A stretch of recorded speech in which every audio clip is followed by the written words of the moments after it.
In the far future, faster-than-light travel is possible via portals called stiffworks. Human and alien civilizations travel this way for millennia. Trade, war, and technology proliferate. Countless societies rise, thrive, fall, and vanish. Eventually, almost everyone forgets the secrets of the stiffworks. Almost. 300 years ago, the worshipful company of Stillfleeters is formed on Spindle, a space station of unknown origin. They send fleeters into the void using stiffworks in search of profit. It is 100 million years in the future. Welcome to Float City.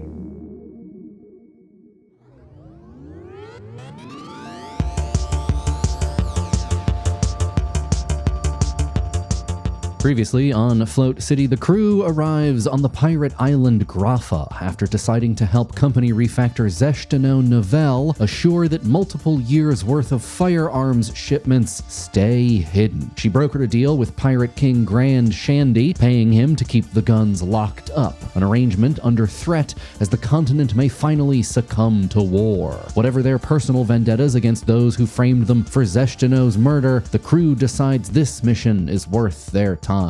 Shandy explains he's inclined to keep the guns locked up, but other powerful pirates want them on the market for the sake of war profits. Shandy can get leverage over them, he explains, if the crew steals his eggs from the second most powerful political actor on the island, Thea Drafad, who lives in a relatively secluded mansion called Sleepmonger House. They're engaged in a tradition called the trade. Shandy has one of Thea's kin, and she has his unborn eggs. Retrieve them, and Shandy holds all the cards. We join the team now, the morning after a day spent casing Sleepmonger House, and after Zeshdano spent several hours lost in the damp, underground holes of Graffa.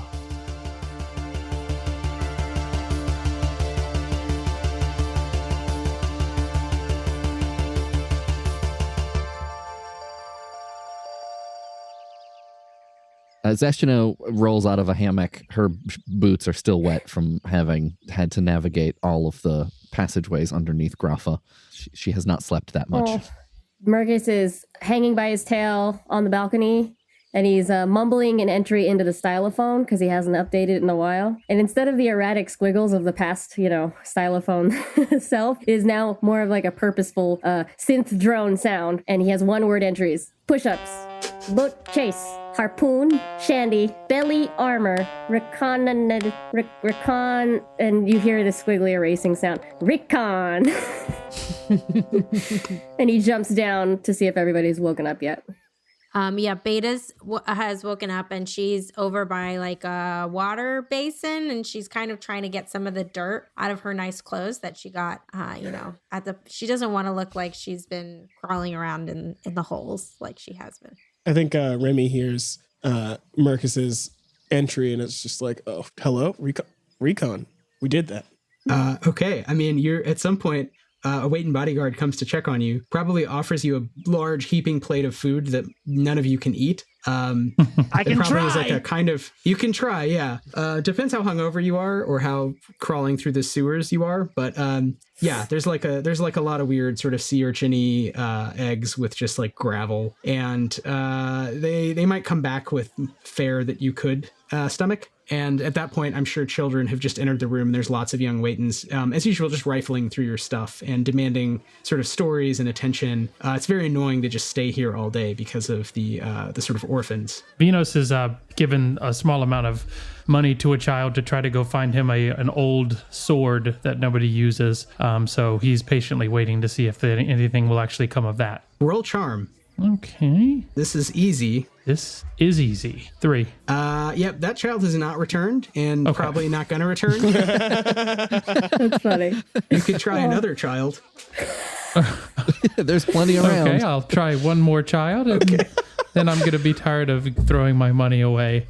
Mark off the guilders. I got a 6. Great. The child returns with a child's best impression of whatever you wanted. So it may be slightly different, but it's, more or less what you asked. What does it look like? I asked for something. I asked for a sword. What is it?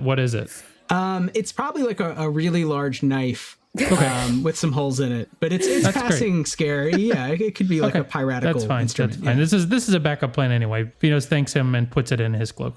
He asks who you're going to kill with it. Vynos laughs. Oh no, none of that will be happening. It's really just smoke and mirrors. And he winks at the child as if the child wouldn't understand what that means. It also winks at you, but it has very large compound eyes, so winking means something different. Amazing. Merkis is checking out that box full of fake eggs. Yeah, you have a box full of leathern weight egg wrappers in which something roughly the right weight and texture has been stuffed and they've been sewn shut. So they would not pass inspection by anyone who knows what they're looking for up close, but at a distance they look, all weight eggs basically look the same. Sort of like if you had a bunch of chicken eggs from a distance, they would all look exactly the same. He's got his hands out as if he's trying to like measure and like try to Tetris other things in it, and he's just casing the thing like, So, what's our plan today, everyone? I don't know if we got that far, guys. We do. Here is the plan. Oat unrolls a big piece of paper on the table, and on it is written space for plan ideas. And then underneath it is the word house ? That's been scratched out, and underneath has been written house ! Team, what does it, okay, so we got a wet team and a dry team. The dry team is myself, Beta, and Vynos. We will be presenting ourselves as the Alpha, a postal thwaite, and the Gray. We will be approaching the house, our arrival having already been announced, presaged, foreshadowed last night. We will sell Beta as the Alpha, this big, rich, fancy merchant from far away, parts unknown, but we can establish status easily. Just leave it to me. We will then make an offer to buy Sleepmonger itself, pending upon an immediate review and tour of its grounds and staff. This will keep Teye occupied while the wet team, and then Oat gestures at Remy, will Fuck him up. But backdoor, right? Backdoor plans. And then Oat writes, fuck them up under house ! Secretly. We'll also grabbing the eggs. We want to fuck up, but also grab the eggs. Yeah. Oh, yes. Yeah, Eggs. I think. Write eggs. Write that down. Don't forget that. Yeah, my question is, how do we bring this in surreptitiously? What if we cover the eggs with a layer and it makes a case for the weapons that you're bringing in? Well, I believe the wet team will be having the replacement eggs, and they're not going to be with the dry team. So it's really just put them in the backpack when you go in and go steal the eggs, swap them out. That buys us a little time, perhaps. But and then get out sure as Dixie. What? Temperature controlled in a special container. That's why this container is important. I assume we're just going to be swapping the eggs in and out, in and back before anything defrosts. You should get the eggs and then move them quickly to back to Shandy's apartment building. And if you could do that very quickly, it shouldn't be any issue. But if the eggs are not kept cool, they will just open and become very young. They'll become baby waitens. You'll have 8 baby waitens instead of 8 eggs. The eggs are easier to transport and somewhat more robust than newborn waitens. So that's really the issue here about the temperature. I see. I'm not ready to be a father. Is it anything that like the waitens are born and the first person they see, they're like, that is my mother, that's my Remy father. and Merkis. Imprinted upon. I mean, they're almost exactly as intelligent as humans. So yes. The So answer is yes, that's exactly how babies work. Amazing. As I understand it from movies. Zeshdano says, okay, I think what we have to do is we will bring in the case with the fake eggs and we'll make the judgment call about how that gets used, whether or not we leave with the coolerator, whether or not we leave with the eggs in a sack. I'll bring a big bag. We'll see what happens. I think the situation is going to dictate. What I think we need to know, and Team Dry, you let us know if you think this is doable. You need to tell us exactly where the eggs are stored so that we can just waltz in, go right to the right place, pick up the eggs, and leave. Correct. And Beta, that might rely on you doing the brain thing again, but it seems to have worked in the past, and I think I got the hang of it now. Beta, Beta says, for a long time, everyone was like, Beta, you used your ether speak too often. Beta, don't bother me while I'm sleeping by popping into my head. But now you guys are just loving when I ether speak. The other thing is Shandy gave you, Beta, those pills that turn people into water or whatever that let them sink through solid objects like it's liquid. When he said it, I thought like, why would I ever want to do this to myself? But I didn't think, what if we forced someone else to eat one? I feel like I've been saying this forever with the brain rats. That's just me. Maybe you haven't been listening. I've been quipping about the brain rats. That is true. And I was Remy like, has been Team talking Wet. about Team Wet. This is what we do. We stuff one into a rat and chuck it. As Remy starts talking about brain rats again, you can see Zeshdano just completely tune out. She's like, I don't, the brain rats again. I'm having a hard time. So Beta takes those pills out of her pocket and she gives it to Zeshdano. No, just give me the pills. Give me the pills. So she gives one to Zeshdano, she gives one to Remy, and then she gives a piece of gunch to Merkis and says, "Don't let Remy see this." What am I going to do with this? I'm right here. I can see you saying that. Well, I saw Merkis you do wasn't that. getting one, so I had to give Merkis I don't need this.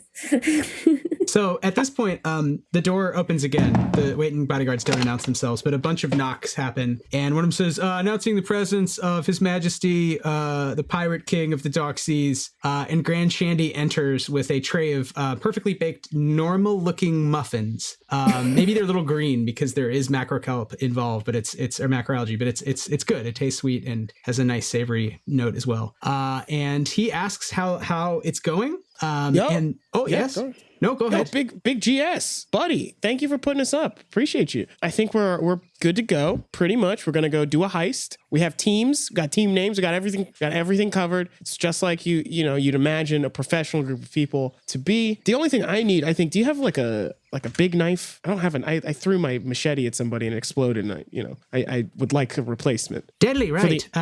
Yes, we can be getting you a large knife of some sort or another. Beautiful. And then I think that's it. You guys are good to go, right? Yes. Zeshdano takes one of the muffins and puts it in one of the big pockets in her poncho. Call that a road show. Love it. A bit disrespectful coming from a pirate king, but luckily I'm obliging. Right. Well, I didn't actually come down here just to give you the muffins, as much as that would be gentle personally of me. I'm actually here to tell you that there's been a grand convocation of the pirates called of the Dark Seas for tomorrow, actually. So if you could hurry along on the understanding that we had about what might come to pass vis-a-vis yourselves and unknown secret work that you might be carrying out for the Grand Shandy, that would be most wonderful, so that by tomorrow morning all could be right in vis-a-vis the weapons pointed at the backs and the long metaphorical speech that we had. You still remember, right? You didn't get too deep in your cups last night. I heard you might have been at Scabbard's, and boy was it a time. Some of you disappeared from the bathroom, which happens to the best of us. Anyway, right. If you don't have any other questions for me, I'll leave you to it. Again, no thieving from the house, but yes, if you need normal things like, melee weapons, if you want to borrow a child for some reason, muffins, those are basically the things I have on offer. All right, everyone well? Mm-hmm. I Class. think we're good. And he leaves, sort of as you're answering him. May your dreams be rich with... I like how he's always got somewhere else to be. He runs He's busy. the largest organization on the cities. Vynos addresses the group. And just a quick note. Last night, we needed to sneak away from a tail. And what I did was I went to the bathroom and I just snuck out of the bathroom. And it was fine. If we need to sneak away, just do something like that. You don't need to get in a toilet. You don't need to go down in the sewer. You don't need to do anything with brain rats. You don't need to get lost. You don't need to swim underwater for miles. There's none of that's necessary. It's just a quick duck out, just just like that, and just scurry away, and we're gonna do that. All right? Listen, It's been a little while since I've been out in the field. I get it. Okay, if you the wet team gets caught, remember you are security for the Alpha, and you are, maybe perhaps checking out a bomb threat or something. And dry team, I think just go with it, have fun. Alpha is a very important person, and is probably rich enough to buy this whole island over 5 or 6 times. So act like it, all right? Mm-hmm. Are you coaching me on how to con rich? Okay, all right. You know what? I love it. I love your leadership, Vynos. Oh, I wasn't really talking to you at all. We've had some problems in the past, and I just want to make sure everybody's got the mind on their shoulders, if it will. Oh, I think that felt specifically aimed at Team Wet. And it was fair.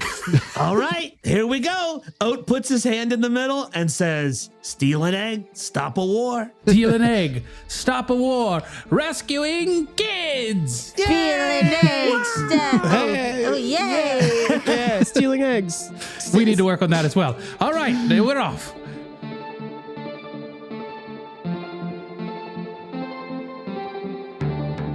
Ahoy, Fleeters, it's Jen, refactor of your heart and soul, here to check in on your current mission. How you doing? You need some jerky? It looks like you're already listing a Float City. Good, looking good already. But are you a member of our Patreon? For as little as $5 Terran dollars per month, you get ad-free, high-quality versions of the show, as well as tons of extras. We are currently celebrating 300 patrons, and are slowly DMing each of you your very own Archaeotech. If for any reason you are unhappy with your assigned equipment, Acquisitions will happily exchange it, no questions asked. If you have not received your item 1 week from today, please do file a report with us. Join us today at patreon.com/FunCityVentures. Again, that's patreon.com/FunCityVentures. We are also paying actual dollars for helping us out with our Float City transcripts. You can find more information about it in our show notes. Thank you for your service, and I'll see you down at the canteen.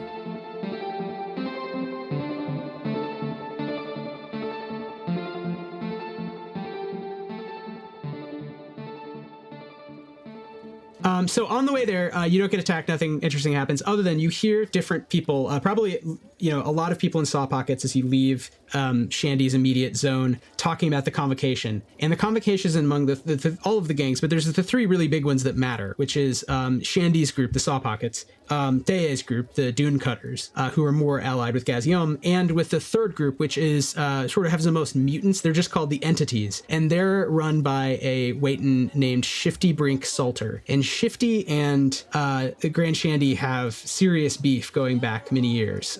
And so these 3 pirate lords will be gathering tomorrow, no matter what, because of the guns and the need to make a decision about whether to move the guns or not. So it's all up to you as to what is the outcome of that meeting. You go up the stairs. These stairs are very, very large and very crowded today. I assume you guys have some sort of tactical way in which you're moving, so you're not all together. We are not all together. Dry team is with themselves. Wet team is with themselves, not together. What is the perception of the kaleidoscope painting we all have on our bodies? Like, Vynos has it on his eyes coming all the way down. Merkis has a belly plate. Like, is that a common thing to see around, or is that, like, strange? That is a great question that I was waiting for someone to ask earlier, but also forgot to remind you guys you have kaleidoscopic patches. Roll reason. This is an easy reason check. Oh, oh, got a 5, though. That's fine. It's an easy check. You got a 5. You have been pranked super hard. Shady loves pranking bros. It goes away eventually, but the only people you might see essentially stag parties and hen parties of people who have also kaleidogen, tattoos. But you don't see other professionals in the trade who have kaleidogen patches at all. So, Merkis puts this together over a day of Graphin travel. This is the Stillfleet equivalent of someone drawing a dick and balls on our forehead while we passed out. Yeah. Quite great. I think it's because Merkis is looking at all the other workers, like all the other muscle around. As he's carrying a case, Merkis looks around and doesn't see anyone else with kaleidoscopic tattoos. And he just kind of hunches over, so his belly kind of creases over his little patch. He's like, we'd been had. but doesn't really get to communicate that to the whole group because they're separated. I'll be clear. but yeah, Oat does not have this stuff. Oat did not do that. Did not do it.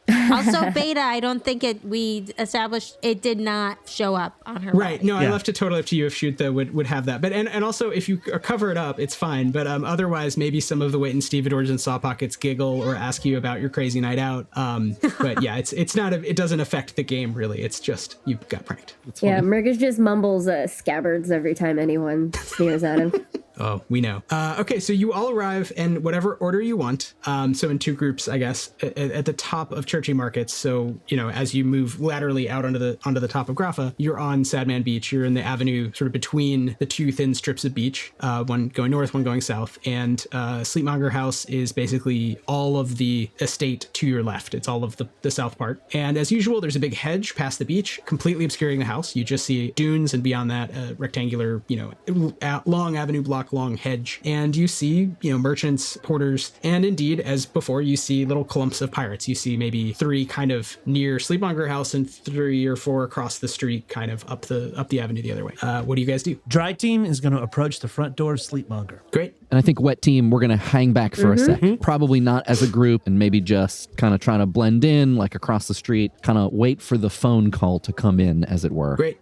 You approach, you see those 3 pirates, we'll say all humans this time. And I think you were here yesterday, right? You made an impression. So I think they would notice you, and they might kind of go over to the guards at the front gate of the house, which includes one of the Fex. And the Fex looks at the humans and they chat briefly. And then the Fex actually comes up to you and sort of asks who you are. Tell me about how you approach. Is it very obvious who the leader is here, or? Well, first of all, can I have a conversation as we approach with Beta and Vynos? Of course. All right, so we're about to turn the corner and be on stage, as it were. And I say, Vynos, now tell me, what is the most visually exciting thing you can do with the science stuff? Well, I could turn myself purple and grow strange writhing skin and have my hair stick up and become all electrified. Oh, this is great. Why don't you do that more? I did it once to try to scare someone, but I still had to shoot him in the face. Yeah, all right. Well, keep it on deck. We might need it. Now, Beta, we're going to do the old, what I call...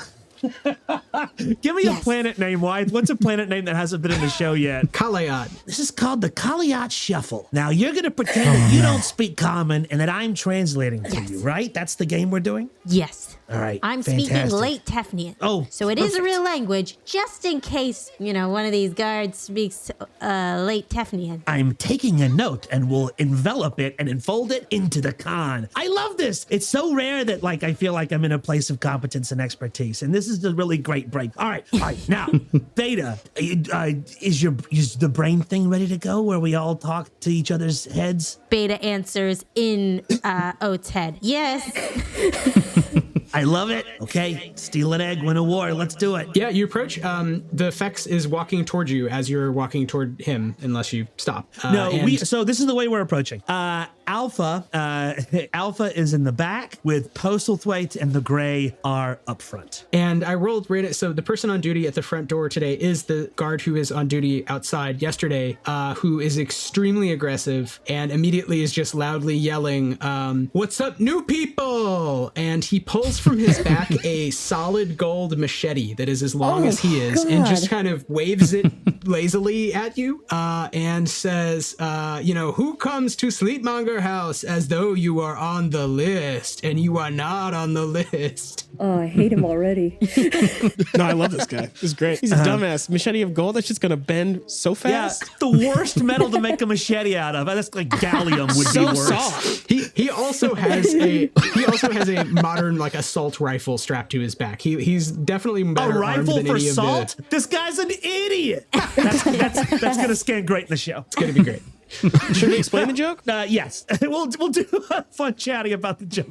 Do a fun chatting about it, yeah. So what Taylor meant. I am Postlethwaite, and I am representing the Alpha. We seek to parley with Teye now.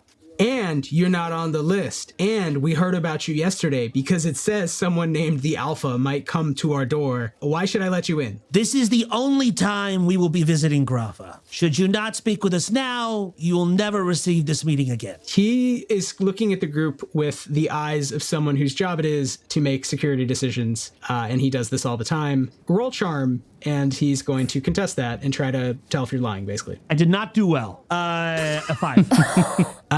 He got an 8. He does not believe anything Oat's saying, and is and actually does slip the machete back into its holster and looks a little more professional now. He's not going to attack you with a ornamental weapon.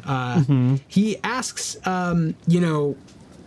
what is your business here, man? Like, why are you coming around Sleepmonger House 2 days in a row? That's super suspicious. Twice as suspicious as a single day. When this is happening, Beta, as Alpha, says a couple words to O in late Tefnian, kind of acting like she's confused. Yeah, this guy does not know late Tefnian very clearly. And I sort of look surprised. Yes. Yes, madam. And I look back to the guard and I say, my mistress has given me permission to explain to you that we seek to make an offer on Sleepmonger. But this offer will only come once. On what? Offer on what? Sleepmonger, the manor. He looks back at this avenue block long estate and looks back at you, the three of you, and says nothing. He just starts laughing and then says, you're telling me you're gonna buy the whole thing, all of this, with money? No, not with money, with trade. But for anything more than that, we'll need to speak to Tei directly. Please, we certainly don't mind waiting for, and I turn back to Beta. Would you say a few minutes? And I say something in like a gobbledygook language. Yeah, Beta looks down at her nails, even though she doesn't have any nails, and kind of looks to the side and says something back in late Tefnian. We understand that this is not orthodox, and so we are prepared to wait for 6.5 minutes. Okay. What is the nonsense that Beta is saying? Like, I'm just curious, like, if I did understand late Tefnian, is she like... She's saying, oh my gosh, I'm so excited. I can't believe we're really doing this. She's like, this house is so chuggy. Is that the... Yeah. Cut that, please. That's not going to age well. No one's going to know what it means in a month. You got it. My bad. No, how about you bleep it? No, do it. Keep it in. So he leaves. This is his name yesterday. His name's Shrial. Shrial leaves and is going to go confer with his boss. There's an uncomfortable amount of time that passes because actually waiting 6.5 minutes with no information would feel really weird. And then right at about the 6.5 minute mark, a different Fex comes towards you. This Fex is a little older and one of his legs looks like he had lost it and it's been replaced with actually a young Waiton limb. And he immediately, as soon as he sees Oat, if Oat's Waiton arm is not disguised, has a brief sort of nod of recognition. And he sort of, walks forward and again is looking you all up and down very thoroughly and then introduces himself as Frishian Yen Frishinyalan and says, I am the Chancellor of Sleepmonger House. It is my job to keep my master's schedule, and she is quite busy, as you can imagine. I'm told by my colleague you have very serious business, and yet we don't know who you are. We've heard some rumors. We know you were here yesterday for some reason, but you didn't come in or anything, and you're not on the list. Maybe you could come inside and we could chat very briefly about what it is you want. Of course, we will have to check you. We have certain security protocols you can understand, I'm sure. Of course, this is all amenable to us. Great. And he takes out a little fish-shaped whistle and whistles. It's a very annoying tinny sound. And a number of what appear to be basically very large skunks just kind of rush out from the estate grounds and begin circling you and sniffing you, sort of like guard dogs. If you guys have weapons that aren't like very complex architect, they find all of the weapons and they want all of the weapons to be given to his colleague who comes back, this sort of hot-headed Fex with the machete, who basically puts them in a bag, or depending how many there are, how awkward that is. Oat doesn't have anything. Would they recognize the Illithnari visor as a weapon? No. These are skunks. They have no idea what that is. Okay. So they wouldn't recognize the Illithnari visor. The visage is my shield. What about the two-sided dart where you can see through someone's eyes? The dart probably looks like enough like a dart that the effects would want to take that. Cool. And not the fishbowl, probably, no. It looks like a fishbowl with a Game Boy inside? No, I guess not. They might ask what it is. And then they ask what it is, and Alpha just speaks to them in late Tefnian as if they would know. That is great. I'm going to roll a thing very briefly. The person, the leader, Frishan, says basically like, "Como está? Donde es la baño?" in late Tefnian. He seems to have picked up random late Tefnian words, but not. Oh, shit. He's been doing his Duolingo. So I don't know what you said to him, but he sort of understood. She said, what was the question that she asked? Oh, shit. You basically described what it was. I described what the piece of equipment was. Yeah, then you get to keep everything except the dart. The dart they will Shrial takes for safekeeping on his person. And then he says, "Follow me," and leads you on the long straight path toward the front entrance of the house. Vynos has 2 guns with him that he gives up and puts in the bag, but he does have that sword, the sword with literal holes in it, the holy sword. So he does say, "I would ask only that you follow me with this, as it is a gift for Taya." This sword right here. Yes. Sure. You can keep that if you'd like on you. If you are giving it and not acting in a hostile manner, I will trust you. Thank you. He asks your names. He's cordial. He's very polite, but he does, say normal, nice stuff as you're walking toward the house. Oh, of course. You may call me Postlethwaite. I am the attaché of the Moss Ascendancy to their mistress, the Alpha, and her communications demiurge. This is her Grand Vizier, the Grey. And of course, it is my utmost pleasure and your utmost honor to hereby witness the Empress of Export, the White Whale of Wholesale, chair of their Narcosan Hyperchamber of the all-encompassing commerce, Alpha. We are honored by your presence, persons with very long job titles. I am Frishan Yen Freshen Nalalan, the leader of the drill team. There are several of us. You'll see us about the house. We are mercenaries in the employ of Mistress Teye. She is a very powerful politician, banker in this city. We're well presume aware. You know that or you wouldn't be here. Good. That's correct. When you enter the house, the front doors are very large, very heavy, and, to either side there's the thick windows. And it looks, because the windows are this medieval glass, you kind of can't tell how beautiful it is inside. Inside is very light. You're in this concourse between the 2 wings of the house. So the whole top is glass, and at the other end are similar very large heavy doors, which are actually open onto the beach right now. And there's a couple of other effects guards, smoking cigarettes and chatting, and they sort of straighten up when they see Frishan Nalalan approach. And you can see there's a door on the left, a door on the right that go into the north and south wings of the house. There's beautiful tile on the floor, and it's pretty spare in design, but there are some creeping plants going up the sides of this outer sort of concourse area, this between zone. And he leads you into the south wing of the house, so to your right, and that opens onto just like a very sunny room with a low, false walled off like kitchen area. And there's no one in here right now, but you see one more guard sort of in the central area where essentially there's more doors beyond. There's somebody at like the back of this very large sort of central great room. And there's some low couches about. It's a couple chairs, like bar sort of stools. There's not that much stuff in here. Everything is very, very nice. It's immaculately clean. It doesn't look like someone has a lot of like social life going on in the house. He does not ask you to sit. He immediately cuts down to business and says, who are you really? What do you really want? We saw you around yesterday. We're extremely suspicious. And you just told my colleague that you somehow could buy Sleepmonger House. And he seems to not really believe you, but he's at least willing to play along. You've gotten this far. I did not tell your colleague that we were able to buy Sleepmonger House. I said we would trade for it. Any more details will be dealt with directly with Teye. If coming around yesterday made you uncomfortable or caused any suspicion on our part, that's of course an apology for me. Forthcoming now, I am sorry for that. But I'm sure that you understand that we have supreme security concerns, not only due to the alpha status and nature of our business, but of course in environs such as these. No offense intended, of course. No offense taken. I would expect nothing less. And of course, it makes sense that you would want to view the exterior, although there's not much to view before you entered inside. As you can see, it's very well built. It's very beautiful. It is. And it's easy It's to a guard. wonderful place. Venus is looking around, inspecting things as though there's a hidden list of maybe 1,000 requirements for this building that they privately have, and Vynos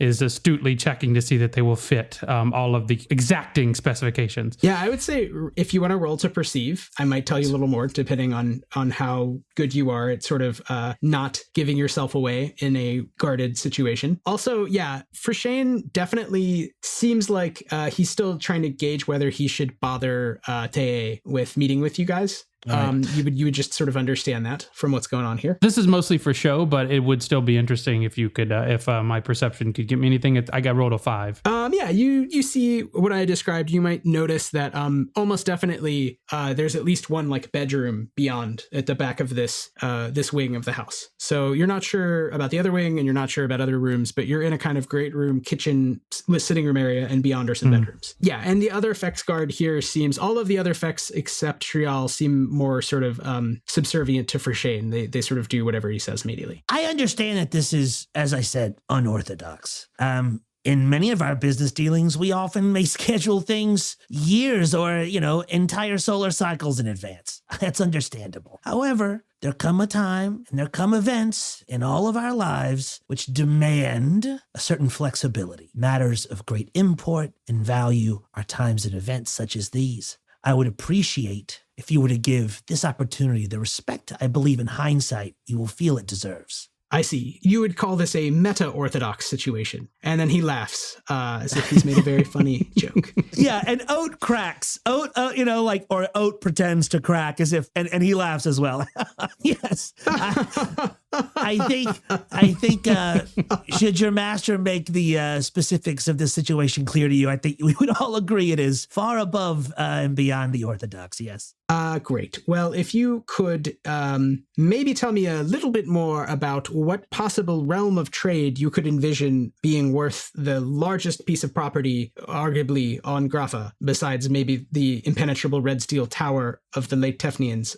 It would help me even understand what world we're sitting in terms of negotiation. No. Are you talking about no? Just no. That's no. Any further details we'll need to speak with Teye directly. I mean, you understand that for security reasons. He nods at you and turns to Alpha/Beta and says, like, "Sí, la biblioteca," and just disappears down the hall.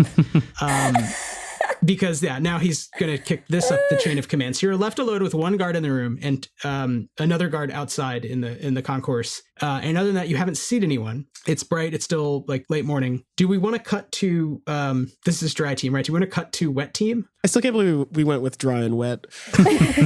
How many guards are there outside Sleepmonger House now that dry team has entered? So there's 3 humans who are not really specifically doing much. They're just kind of on the street, and that's it. And then inside the hedges, I don't know if wet team was able to observe dry team, but you would have seen 2 fecks and 4 giant skunks, and they all went toward the house. And that's it. It's not like a lot of dudes. Yeah. Maybe like, Zeshdano sidles up next to Remy as they're both pretending to look at something in like a shop stall and is like, didn't like the look of those. Would we know what those animals were? Yeah, Zeshdano's lived on Cockadoon. They're Cockadune, insert MacGuffin name here. Yeah, they're giant skunks. They're basically large xenomustelids that are, cranky forest creatures. These have been trained. They have great sniffers, and they can ferret out. They've been trained to specifically detect common weapons. So things like swords, hatchets, pistols, bombs, shotguns. They probably wouldn't know like what a laser is, although they might get it because it's gun-shaped. Right. They definitely wouldn't find like a single poison thing that doesn't look like a weapon. They look like they could fight you pretty bad. I mean, they have big claws. So Zeshdano explains this to Remy, and if Merkis is nearby, Merkis, like under her breath, like, oh, gotta be careful about not having anything that they're gonna sniff out. If we're going that way, I guess we don't know exactly how we're getting in yet, huh? I think we go in through the back. I think maybe we just make a little hole. Maybe we make a little hole in the wall and we just sneak right in. Zeshdano looks at Merkis and says, like, Banshee, do you have any guesses? I mean, you're good at getting into things, right? And he's standing sentry with the case of fake eggs and pretending not to acknowledge Zeshdano. But he's eyeing the hedges for any weakness, for any manhole-y type situation. If there's like a freight entrance of some sort, like something like that. He basically uses Find Nemat, which is burning 3 grit and making a reason check.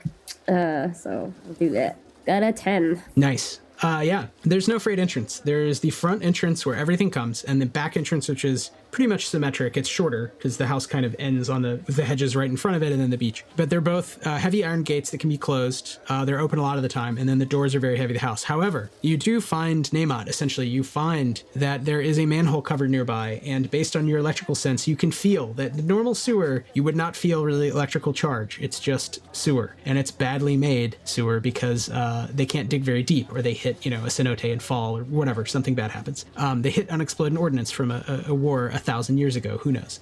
In this case, you feel an electrical sense. You feel there is a tunnel constructed to be some sort of, you're guessing, like escape route. But essentially there's, a manhole cover in the street. It is in the middle of the avenue, so there's people around. But if you get down there, it will lead you think, right into the heart. It feels like it's going dead toward Sleepmonger House. The underneath of.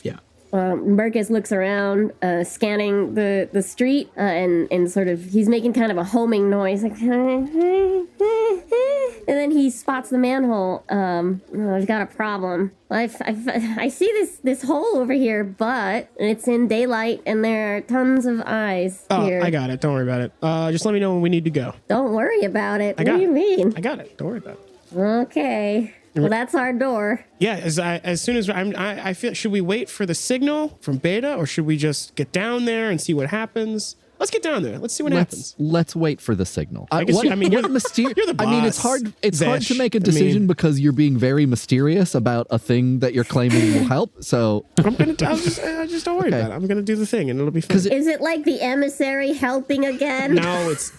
Yeah, because if that's going to happen again, I would politely request. Was not help. That was not help. I mean, as I recall, the emissary did murder a few of our enemies, so it wasn't all bad. And Zeshdano says, well, if we need a plan B, it turns out that the best way to hide, if you need to do something that is a little suspicious, is to just not be suspicious about it. And if we have to go into a hole in the ground, we'll just tell everybody we should be allowed to go in the hole. It won't be a problem. Don't worry. I feel like we can talk our way out of this. Shall we plan A then? Shall I plan A yes, then? You should. I'm so curious to see what it is that you have in your sleeve. Are we doing it now or waiting? Yeah, we're doing it now. We're doing it now because we don't know what's down there. We should figure it out, right? Okay, Remy. So Remy's gonna pick up a pebble. Oh shit! I assume the streets are cobblestoned, right? Yeah, there's sandy. Yeah, you find a pebble or little piece of shell somewhere. Great. And he's gonna look around the street. Are there any like stores or anything like that are heavily trafficked? There's not a lot of heavy traffic here. It's kind of a weird part of town. But there's definitely like porters going back and forth all the time, bringing stuff up to the upper part of the island. And there are some stores like in front of you. There's definitely some sort of high end shops. Maybe there's like a lunch spot with, a good dozen people or something in it. Perfect. Does the lunch spot have a sign? Sure. Yeah. So Remy is going to use charge and flick the shell as far as close to that sign as possible. Okay. So you want to blow up the sign? Is that yes. correct? Great. The sign says puddle struck, and it basically describes a special on a kind of like il flottant, but with like a live tarantula inside that then you have to chase down and eat. And that's something the rich people here love to do. It's considered extremely chuggy. And you destroy that sign. I think he's gonna aim for like just below it, so it falls and it like there's an explosion, it falls and great. So there's this noise. long copy sign and like scroll, looping beautiful Kakudine handwriting, and it just tilts over and falls. How loud is the explosion? Is the idea to get everyone's attention who's dining inside? Okay. Yeah. So I should burn. I'm just gonna burn 1 grit. Just whatever. There's definitely at least 3 guards who are going to try to notice that you just threw a pebble that blew up that sign. So I don't know if you're trying to be sneaky or like I think he's trying to be. hide. I think he's trying to be sneaky about it. He's just like hand by his side, just kind of flicking as far as he can, aiming for the sign. I don't know if he hits it. I haven't rolled for it, but he's gonna hit something and it's gonna explode. Sure. Oh, that's actually a good point. I was going to give you the hitting a sign because it's not a. But yeah, roll to hit like near where you want it. I shouldn't have done that. I shouldn't have fucking told you. Just get a 5 or higher on combat. Yeah, You're just flicking yeah. a thing and a thing. Yeah. 6. You hit just below the sign where you wanted, and I'd say now you should roll movement to sneak because there are guards paid to literally look out for suspicious stuff like people throwing explosions. Yeah, I don't. But it's it's not a throw so much as it is a flick. But I get it. Should I burn some grit? No, let's free ball it. 9. Wow. All right. Free ball it. on the 9. The first pirate rolled a natural 1, so he was actually at the crescendo of a really big story and is extremely annoyed and freaked out when the explosion happens and sort of spills his coffee on his buddies, and now none of them are looking at you. They're all running toward the explosion or just cleaning stuff off their doublets. I feel like the sign probably is like hanging and then it falls and it's people are just what the hell, either running away from it or toward. Someone immediately runs out and says, "My sign! It took me so long to write that sign by hand. If only there was a shop that printed them." Yeah, there's people running out. They're all worried about the sign. No one saw you, so you've created a distraction. Guards are not looking at you for at least a minute. Can we say, Zeshdano has positioned herself over the manhole cover, and as soon as the distraction is made, like, whoop, sort of tries to pull up the cover. You guys yank it up and disappear into the darkness? Yes. Okay. Merkis' tail flipping in. I told you I got it. Manhole cover closing noise. You're alone in the darkness. It's not very deep. You go down like 5 feet and you're just in a tunnel and it's pretty cramped. It's like just, maybe Merkis can stand up basically, but the rest of you are kind of bent over. And it's just collecting water and moving it around in such a way so that all the water from the top of the city doesn't just spray randomly on people on the cliffs or down into the escape, but actually moves somewhere else. So it sort of takes it toward the edge and then like down. So you can see what the actual sewer is doing. The tunnel you want is like perpendicular to that and clearly just goes into darkness but beneath Sleepmonger House. You can't really see, where it goes from here. Merkis cracks a torch from the adventurers pack. I think it's like kind of probably a glow sticky situation. Yeah, it's like dino flagellates that mix it. Yeah, it does a little shaky shake and cracks it. They can see it a little bit. Nice. You can see it goes down a ways towards Sleepmonger House because it's like a whole avenue block. So you're on like one end of it and it looks like it goes for a lot of part of that. Just it's a concrete tunnel basically. Okay. Merkis leads the way down that tunnel.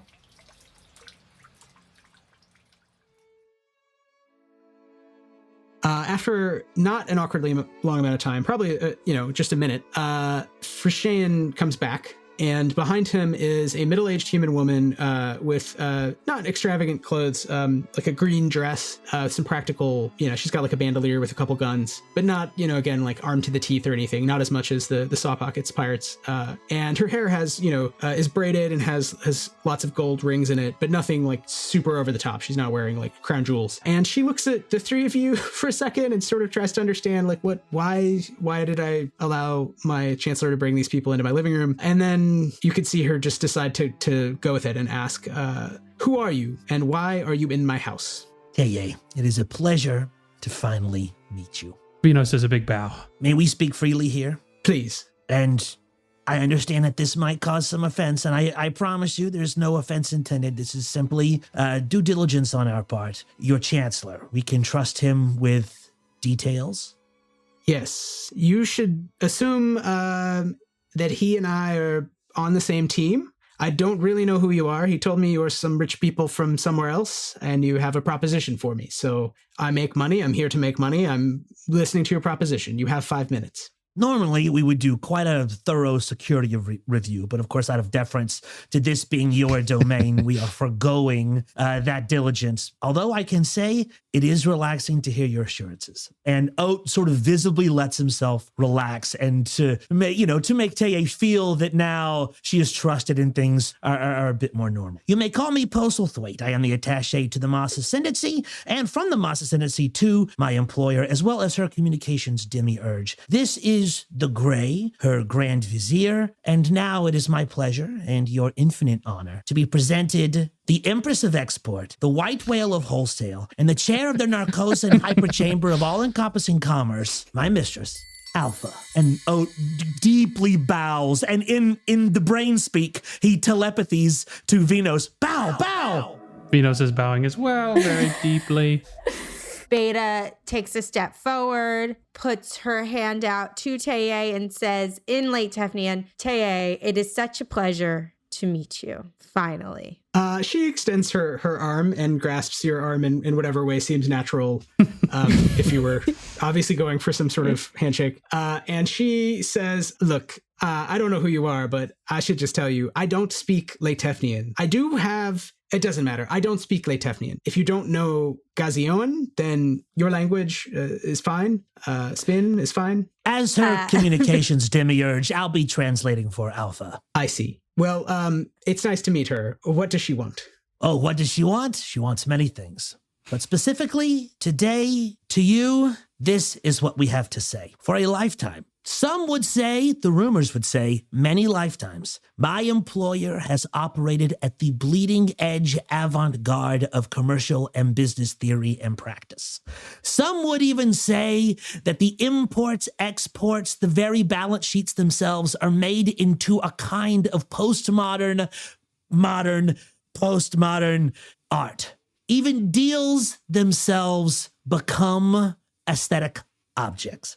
And yet now, because of her desires, we find ourselves in a period of change.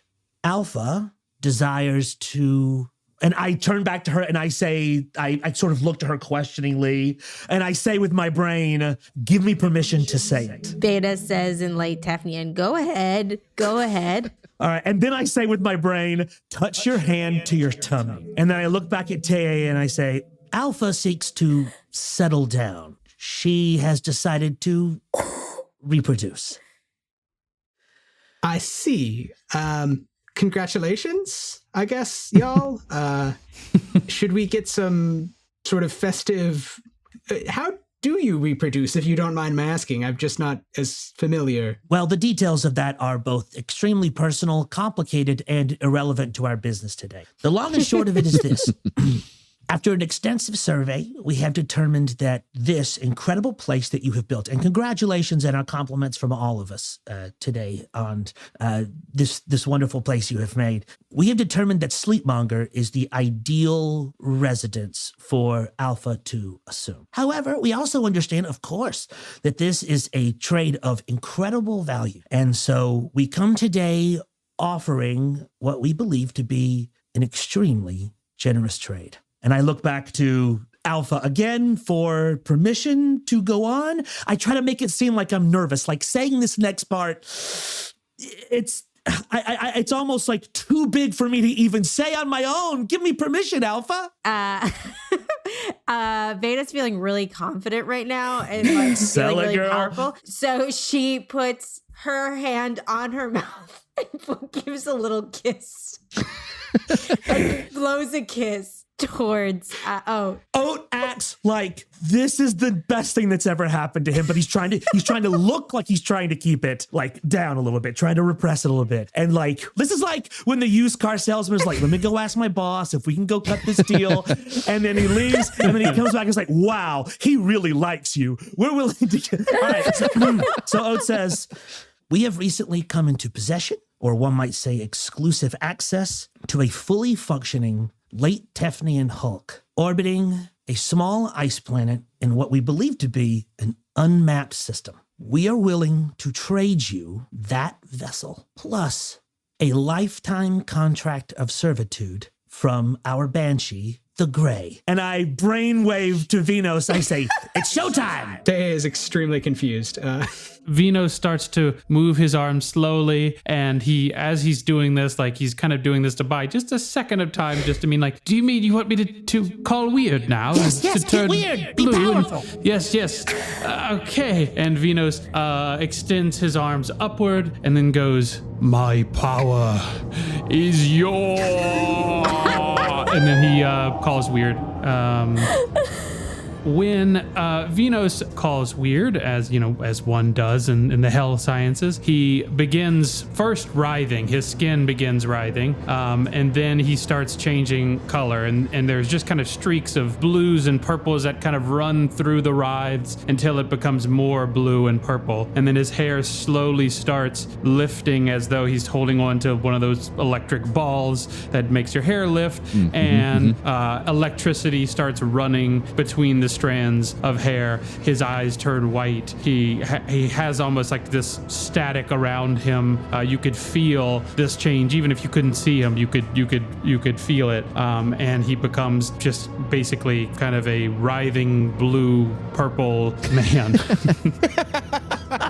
Sick. So two things happen immediately in response, which is one, Fishrain whips out his rifle and is pointing it at you, and he also lowers the mask, his sort of helmet that he wasn't really wearing, which is basically an entire horse skull fitted over his little head. So he's got a horse skull mask, and he's pointing this rifle right at Vynos. And Thea herself just backs up and taps a little copper bracer, a little copper bracelet, and she just instantly appears to be about 3 meters to her left, and like in a way that is completely physically impossible. Like you're looking at her and then 1 second she's like in another locus. And they both seem honestly a little frightened, but also just unclear as to what is going on.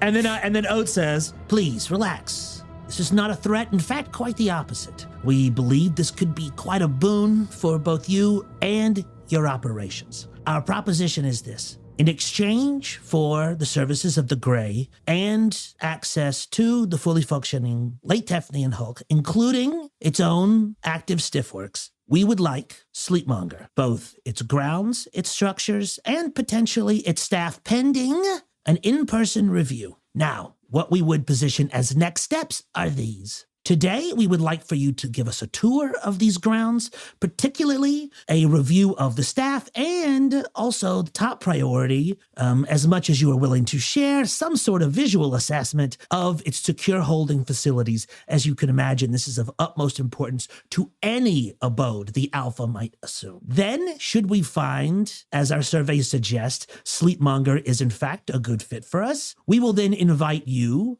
to tour the aforementioned Hulk. And if you find it amenable, we will, of course, go on with the trade. I want to roll con. I was gonna say, you gotta roll charm or use con at this point, because this is a. I'm using con. Bold. The big lie. Bold lie. Yeah. Get it. Oh, get it. Oh. Do it. All right, I love con.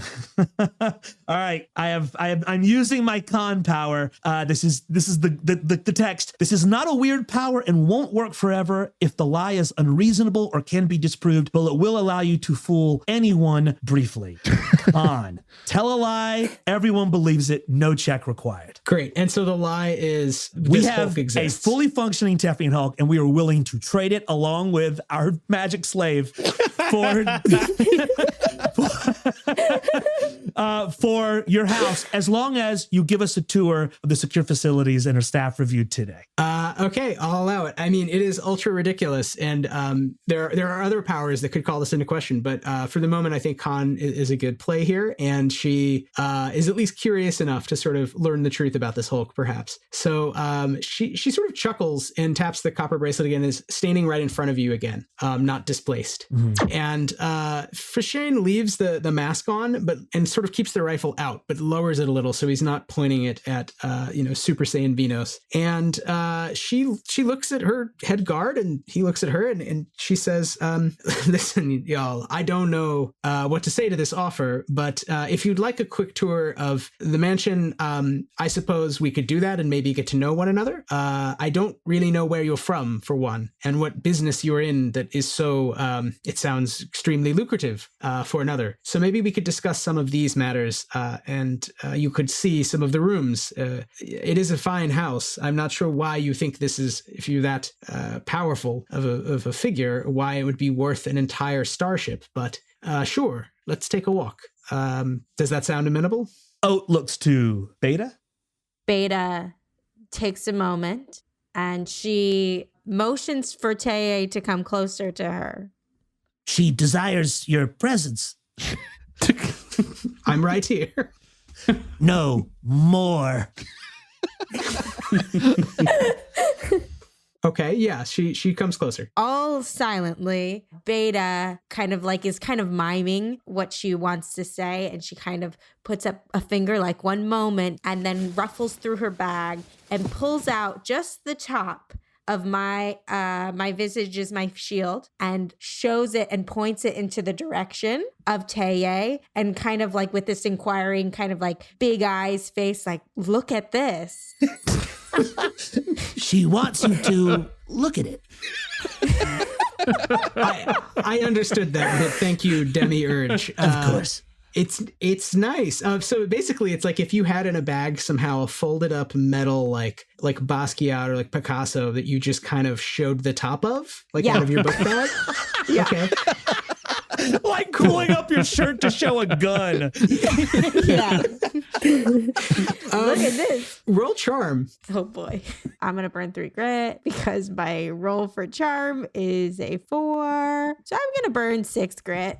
And 4 plus 6, so I rolled 10. That's great. Yeah. She looks in your bag. You have an oversized bag, I guess, in which you have this ancient futuristic military weapon that is also a beautiful piece of art. Not weapon, sorry, an ancient military shield that is also a beautiful piece of art. And she looks in and you can see her face change. And this is maybe the first time in the conversation when she really sort of believes. So she's not just playing along because you're weird and you don't seem that threatening based on her guard's assessment and her own experience, but she's very curious about this object. And this object seems to prove more than a lot of the talking and you know what you've done so far. Also, I guess Vynos becoming weird is something genuinely very surprising to her.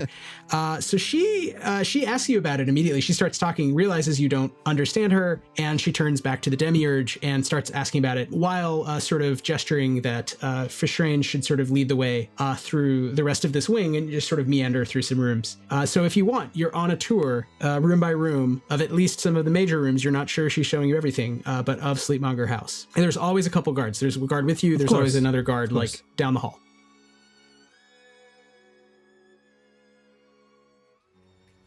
You're in a sewer leading directly beneath Sleepmonger House. You move forward, you move forward, you move forward. There's a grate in the way, and you can see just beyond that, the space opens up and is a low rectangular room. It's just one big room, like a basement. And it seems to be filled with stuff, just looks like ordinary barrels, like metal barrels. There's not that much near you, but it looks like on the far end of the room, there's a lot of sort of stacked up barrels. Do we see anything that even remotely resembles a coolerator full of eggs? No. No. Merkis is examining the grate. Does it have a hinge or anything like that? It looks pretty solid. It does not look like it's meant to be moved. Do you want to roll reason to see the nature of its construction? Merkis can roll 12 and got a 7. There is a charge on it from the other side with a very, very simple switch, so it can be blown up and go out, meaning in the direction that you are. Ugh. But there's no seeming way to easily get through this iron grate from your side other than, destroying it. Merkis points to the with that corner where the charge is and trying not to talk so loudly. Do you see that? That would be very loud. You want to get through this grate? Yes. Do I have to do everything here? Okay. Are you going to be loud? It would help us if we were not loud. I think there might be some buzzing. Buzzing? A normal amount of buzzing. How loud is Devour, the class? That's a good great question. I think maybe a little bit of buzzing possibly, but I would guess quiet. I don't think it's loud because it's nanorobots slowly stripping atoms from a thing, like layer by layer. So yeah, Remy's going to step up to the grate and put his hand on it. And I think at first nothing is going to look like it's happening until, his skin starts doing the boiling thing again a little bit. Although you guys are behind him. You wouldn't see it. You wouldn't see it. But the metal starts dripping down and Remy steps back and I think an opening that we could crouch through begins to reveal itself. Yeah, you eat through your hand the iron, and you slowly feel very full, like you're eating a whole meal. And the nanites, this blood mist extruded from your hand, is just kind of lightly covering the grate. And at first very slowly, and then very, very quickly kind of dissolving it. And there's a little bit of sort of iron filings dripping down, but a lot of it is just disappearing in that it's going into your bloodstream. And soon you've devoured enough that you can, push past the grate. You do probably feel like sickly full. It's not organic. It doesn't taste good. It would restore health, actually, according to the power. Give you D4 health. Yeah, so it gave me 4 health. Yeah. Which I can't use. So. But you guys can move on into this rectangular basement. Do I have to do everything for you guys? It's like you were made for this, Remy. Yeah, it's almost like somebody designed it. Yeah, we drop down carefully. Okay. Well, you're like going forward into this space, and I'd say you might want to roll to perceive just to see sort of what's around. It's pretty big. Is that a will roll? That is a will roll. 3. Merkis got a 7. I mean, 3 out of 4 isn't bad. Let's be honest. Zeshdano got an 11. Oh, wow. Yeah, I was going to say 7's quite good. 11's great. So, yeah, Remy is feeling kind of full. But Merkis and Zeshdano, you see that indeed this is a storage area, and there are lots of metal barrels that might have maybe valuables, maybe just like wine, you don't know. And they're mostly against the far side of the room. And there is only one sort of stair up in the dark far right corner of the room. There's a wrought iron spiral stair. Again, this is pretty low ceiling, but it does seem to go up into presumably the house. It'd have to go into the house, basically. And you also notice something else. You feel almost before you see a little red light sort of pinging, like looking around the room at random, sort of scattering from that back corner, from the sort of top back right point in the room. Like a stationary light, or is it like a reflecting, laser or it's pointer, moving? like a laser pointer with a cat. Oh, so it's moving. Yeah. Huh. I don't think I like that. We can't see the source of it. No, it's coming from the top of the stairs, basically. But it's pretty dark. And also, it seems like there is a bounded area that it is covering. It bounces around pretty much the whole room, Oh, but you notice, I'm telling you, at least Zeshdano and Merkis, like right away. Yeah. So you don't get, like it doesn't touch you. Yeah. But you see it as soon as you step into the room. And then and it moves quickly enough that it would be hard to avoid, I'm assuming. You could do that by rolling or using a power, but it would be very hard. Very hard. Okay, got it. Yeah, Merkis puts an arm out so that Remy doesn't take a step forward. Whoa, okay, whoa. And he points. There's security. Oh, well, then maybe we just wait here for the signal, outside of the security area. I think that's wise. Back to Dry Team. You take the tour of the South Wing. You see some bedrooms. They're airy and beautiful. There's some weird art on the walls, like giant copper discs engraved with images of what look like dinosaurs and robots fighting each other, but in a very, very artful way. Sort of like the way that the Bayou Tapestry, which is like dudes killing each other by the hundreds, is actually like beautiful. And there's like a unicorn or something. I think I'm mixing that up. Anyway, the Norman invasion one. There's some low... Someone had to go in there and get all the damn unicorns out of England. Am I right? Yeah, right. Otherwise, they'd be all practically over the place. overrun with them. Jeez. Yeah, they're like rats. Jeez, yeah. God bless America. That's so. There's low sort of teak furniture, and there's a couple strange metal urns that you think might be architect and might do something cool, like make a beautiful sort of incense fog. Or who knows, maybe they sort of turn milk into delicious cheese.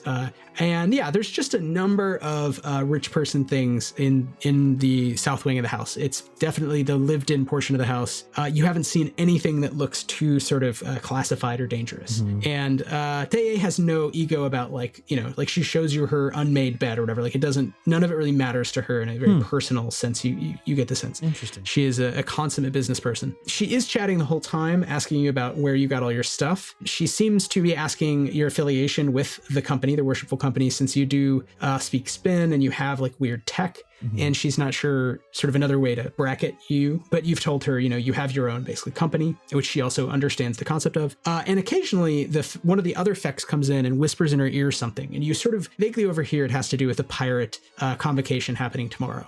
So she's taking, a couple minutes out of her day to show you guys around when she should be sort of planning for a big meeting. Oh, perfect. Oat sees an opportunity. And he brainwaves to Beta, whisper hurriedly to me. Beta whispers hurriedly to Oat. Yes, of course, I understand. Madam Teye, I hate to be a bother, but I believe that it seems that we are taking, of course, more of your time than we had intended. The most important things for us to see today in order to decide if we'd like to go on with the trade would be a staff review and to see the capability of your secure facilities. Of course, with full respect to your operational security, there's nothing we appreciate more than, of course, security.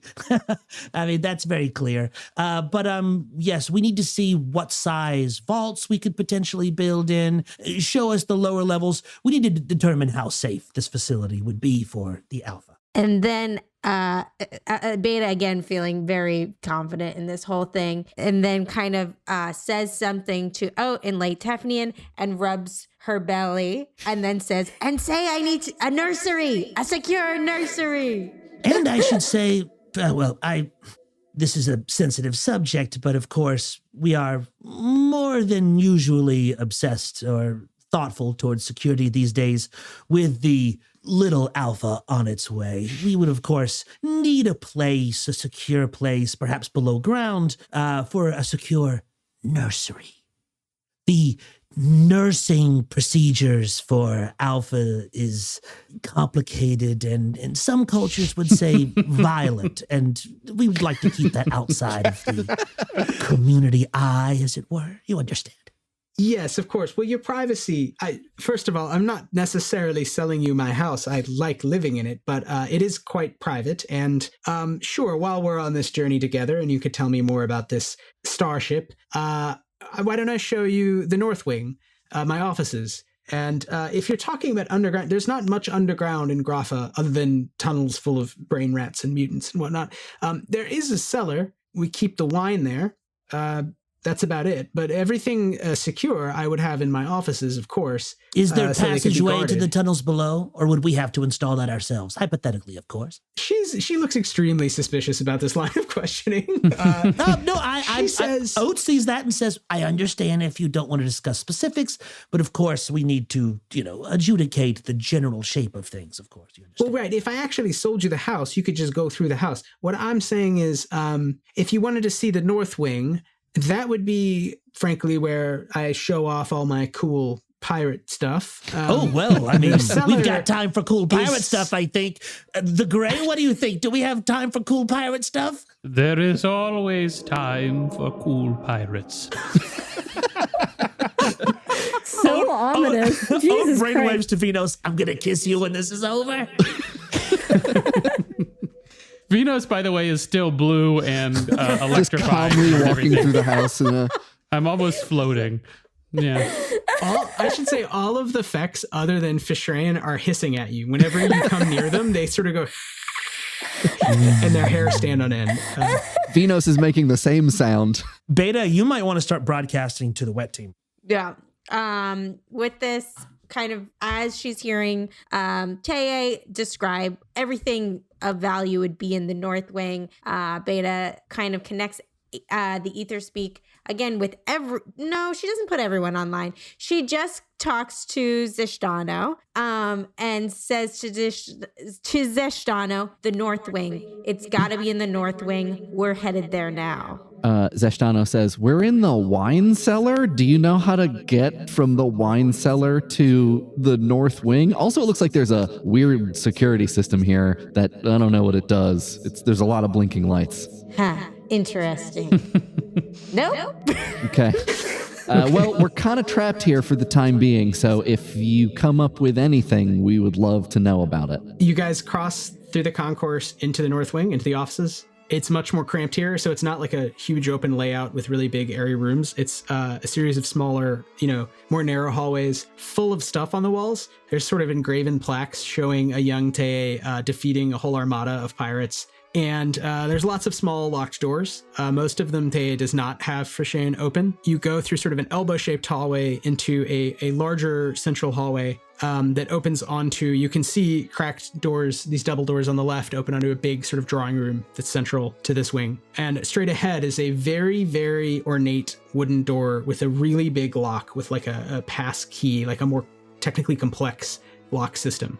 And she gestures in the drawing room and says, you might take a look in there. It's pretty dope. That would be where I sit and do a lot of work. It gets good sun. There's a skylight. And straight ahead is where I keep everything secure. Obviously, again, I'm not necessarily selling you my house and I'd have to move all my stuff out if I were, but I could let you peek in. It's broad day. You're not armed and my guards are with me. I would ask, of course, that you be respectful. This is just stuff that's taken me a long time to acquire in many cases. So, Of course. What do you say? Does that sort of answer your question about secure vaults? We are humbled. For sure. He opens the door. When we look around, what do we see that would be cool? Like immediately we'd be able to comment on or at least be like, wow. In the drawing room is tons of stuff. There's a whole articulated, what looks like a narwhal, but with like squid tentacles that had bones in them. Oh, nice. And she's also got a fully articulated, taxidermied, what looks like a small bear, but with just kind of no face, just like a large kind of lamprey mouth, like a large circular, like 16-jawed mouth, just kind of standing there. She's got a sumptuous like gold cloth over this little blue like settee, like little couch. And as you come near it, the couch says in a beautiful language that probably you don't understand, but it basically asks like a Japanese toilet, like, what setting would you like? Would you like me to be warmer, cooler, massage, rippling massage, play cheery music, play chill music, or play it's that time of the evening music? But it's saying all this in a language you don't speak.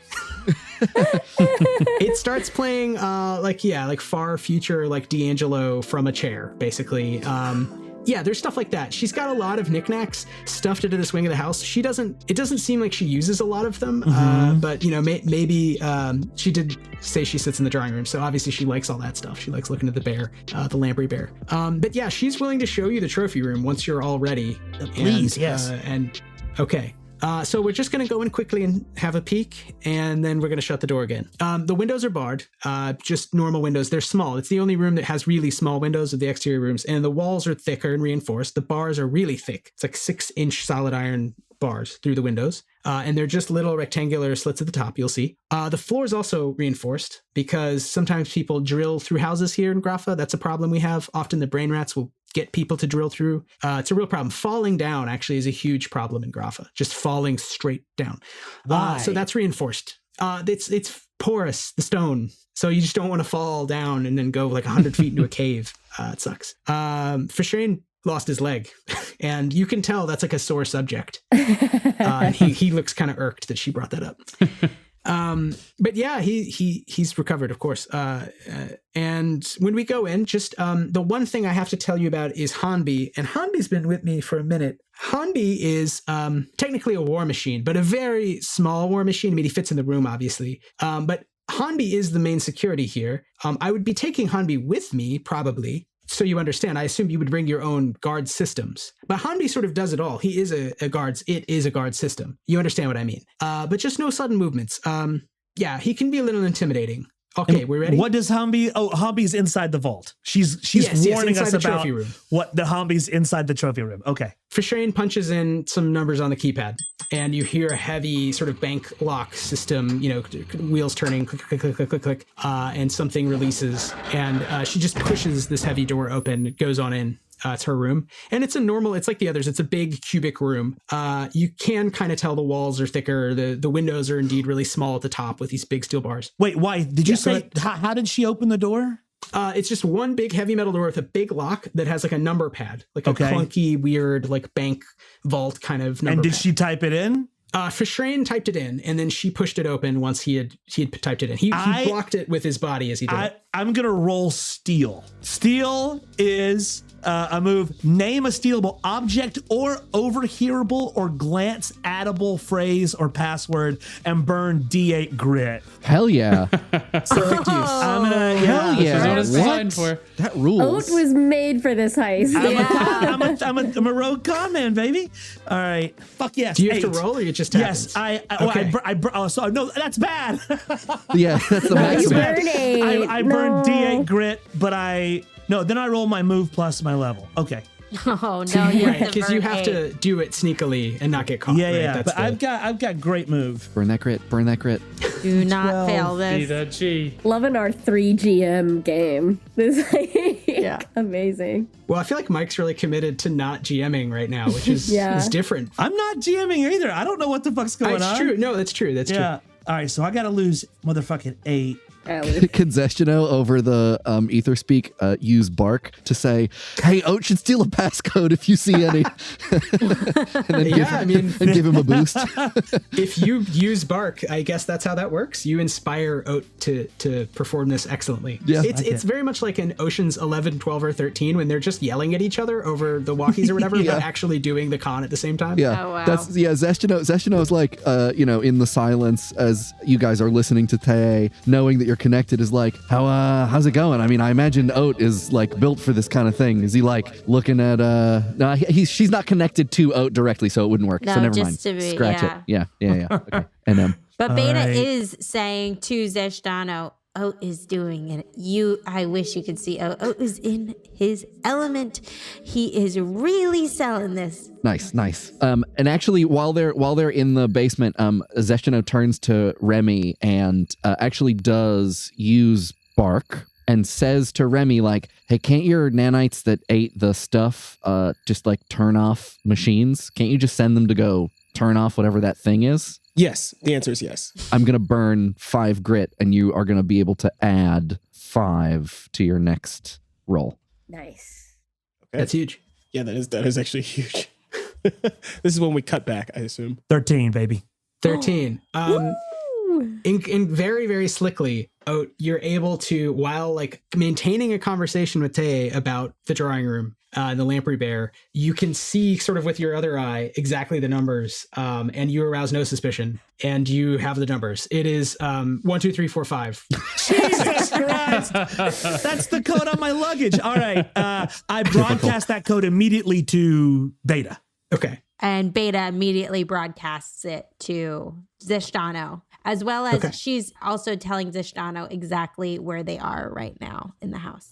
Okay, the door opens and you see beyond this dim room, because it doesn't get a lot of light. It's just got sunlight in there right now. There's no lanterns or anything. And it's basically just this cube lined with low, dark wooden cabinets that are not terribly deep. And a couple of them are glass fronted. Most are not. The ones that are glass fronted, you can see have inside like basically jewels, just like heaps of jewels. They're all displayed.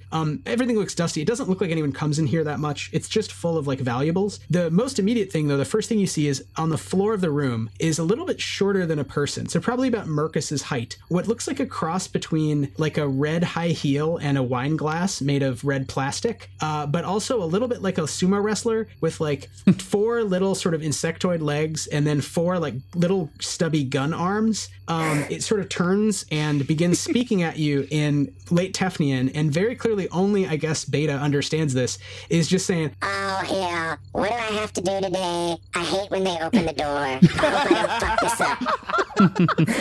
and it levels like 4 guns at you, like it's just like pointing gun arms at you, but it's saying that, and none of you, the rest of you hear like the scariest. I mean, it sounds like terrifying, but Beta, you understand it. You speak late Tefnian.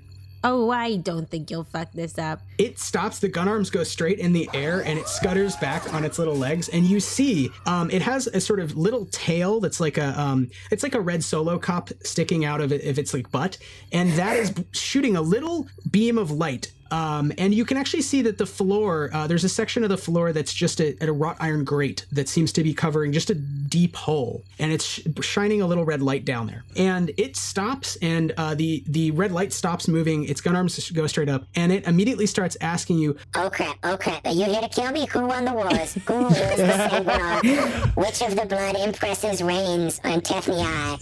Great and everlasting throughout the void. Oh my god. Please don't kill me. If you have to kill me, please don't rip my arms off first. Oh shit, I shouldn't have said that. That's a good idea. I would do that. it is just terrified of you. Beta, I love, this is my favorite character. I love robots in psychic pain. That's like my favorite. Yeah. yeah. Robots that feel bad. Hey, oh gosh. Beta just says, don't worry, I'm on your side. Which side is that? It says, it looks at Tae, looks at you, and seems clearly confused. Frishrayan looks at it and says, Donde es el baño, like trying to calm it down. It's just saying like ni hao over and over again in late Tefnian. Jesus.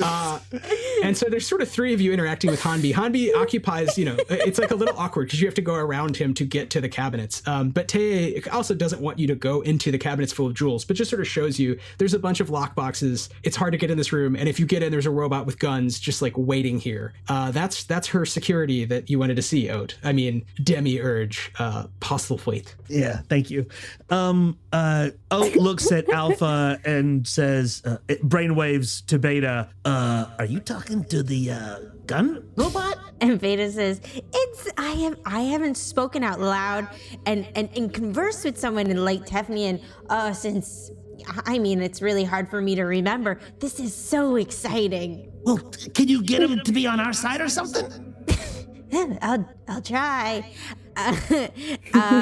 Beta says to the robot, what do they pay you here? Amy. It communicates that for 5,000 years, it has a long, interesting story. It sort of floated down the river. And to summarize it real briefly, it ended up on Kakadoon in a last-ditch, mysterious post-Tefnian. This was like some weird survivor state that could no longer create the nanomothers to drive the whole civilization, but still had a lot of advanced nanotech weaponry. So you just get sort of images in its description of essentially like Gundam robots with just sort of like wraith-like mists for legs, sort of descending out of low orbit and shooting one another with tactical nuclear weapons. And this thing just standing there like, Oh shit. and then it is alone on a desert landscape wandering around Kakadoon as Kakadoon enters a little ice age. And as the snows creep south, it just also starts walking south. And eventually it is stolen by some pirates. And it is won in a card game by Teye many years ago, and has loyally served Teye, and it has gotten everything it wanted, which is to be left the fuck alone and not have to do anything ever, because no one tries to rob from the second most powerful, at certain times the most powerful pirate in Grapha. So it hasn't even had to like shoot a guy in 10 years. And then after hearing this, Beta says, well, I hate to break it to you, but you're needed. Oh, damn. Fuck yes. It seems disappointed. So you're going to have to come with us, but play it cool. It doesn't totally understand what you want it to do, given that it has very explicit instructions to not let anyone steal anything from this room and to not leave the room, which it is very happy with those things. That's been very easy to do. Teye, this is strange. This rarely happens. You see, we are travelers. We have been so many places and seen so many things. It's easy, even required, some might say, for people in our line of work to become jaded, detached, analytical, and aromantic towards the objects of our labor. But every once in a while, I have the pleasure of seeing my mistress become enamored of her greatest joy, late Tefnian war technology. And I sort of derisively gesture towards the rest of the vault. I'm sure this is all interesting to you, but I know when I see love at first sight, aside from our original deal, perhaps we can offer some sort of trade in order to acquire this incredible object, if I understand my mistress's wishes correctly. Yes, Alpha? Beta is mind speaking to so why don't we should like get this guy out of this room, maybe take it downstairs. Oh god, wait, do you have the Illithnari visor? Yeah, I have the Illithnari Beautiful. visor. Madam Teye, we would like to offer, I have been authorized to offer a trade for your sentry here. And my mistress has required that she offer our side of the trade first. So, and Beta does the same thing that she did downstairs, where she kind of puts her finger up and gestures to Teye to come a little closer. Is very animated as she ruffles through her bag and pulls out just the tip of the Illithnari visor. I'm going to say the same thing is roll charm. for sort of the hard sell through mime hands and like, you know, backpack sneaks like a high school drug deal with this incredibly sophisticated banker and essentially politician. Burn grit, baby. Burn grit. I did. Okay, I got 8. Yeah. She only got a 7, so it's good. She wants to call bullshit, but once again is honestly impressed. It really is like, what is this thing? She's never seen anything like it, and it clearly looks powerful. As you're doing this, however, Hanbi does start saying in Tefnian in a very scary voice all of a sudden, You're too close. Y'all are too close. and little chainsaw sickle things start emerging from its knees, and it starts basically moving towards you with chainsaw knees, trying to get you to back up away from Teye, as per its instructions. And Teye sort of gestures to calm down and wants to keep looking at the thing you're showing her. Oh, of course, little friend. Of course. Back up, madam. And I'm wait for Alpha to sort of back up. And then I say to Teye, there's a cult of Cthulhukit worshippers that call this Ilithnari artifact the Visionary Head. They claim it is the forgotten skull of an Ilithnari demigod. Its actual provenance is far stranger and mysterious, but the lore, as they say, with the objects of these provenances, that's part of the value. I mean, that's more or less true, other than you made up a name for it, right? But yeah, she is vaguely interested in learning more. She does want you to leave her vault, and she suggests we retire to the drawing room and we could discuss. You've seen the droid. I mean, it just sort of sits there. Yes, and we would like to buy the droid with the Ilithnari artifact, and we would like to buy it now. I understand. Well, why don't we go to the drawing room? Well, why don't we just leave the Ilithnari artifact here, and we can purchase the droid, and the droid can come with us? She does not understand why the hurry. Also, point of order, maybe I missed it. Have you seen the eggs yet? No, no, we have not verified the eggs are in here.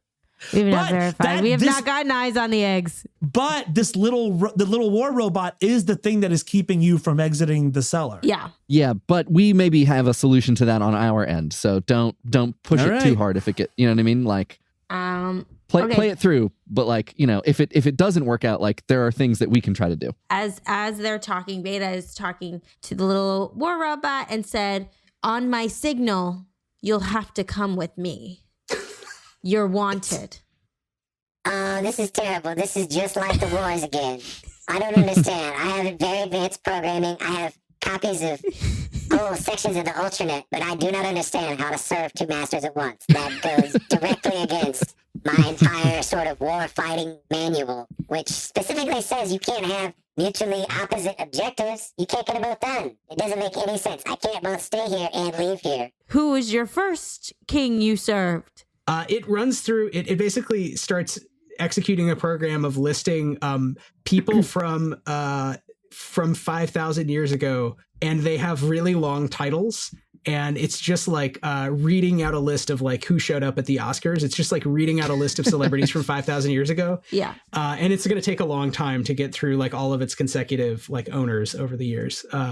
It essentially served one house, and then there was a great aporia, a time when it served no one. And most recently, it has been serving this nice pirate lord who has allowed it to just hang out on its own and occasionally listen to frightening Tefnian dubstep in this, you know, essentially closet, and not have to engage in war fighting, which it secretly really hates. I love him.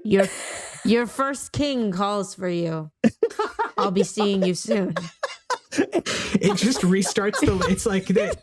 That person died 5,000 years ago. Promising a vacation. This thing wants to not work. I witnessed him die. It was horrible. I think as you're having this conversation, Fishrain is extremely suspicious and is just trying to like break up you talking to Hanbi. And also, Teye is also very suspicious and wants to leave the vault. I would say if you want to roll to perceive, let's look around. Especially let's all perceive. Vynos, who's not done something else the entire time. Yes, I've been looking around while this is all going on. That is a will check, right? Yes. And I would say maybe you want to roll with advantage since you've basically just been perceiving, as opposed to Beta and Oat. Doing our dirty, rotten scoundrels Yeah. routine.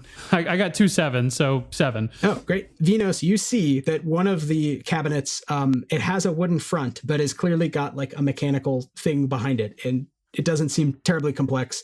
You're guessing that is the coolerator. It is sort of a primitive refrigerator that just has like a wood panel to match the other, basically just locked, like bank vault style, just like boxes. And that is probably where the eggs are if they are in a sort of primitive fridge. Vynos relays this to Beta and suggests that we move along before we raise any more suspicions and just say that they'll have to deal with the robot. So Beta says this all to Zeshdano.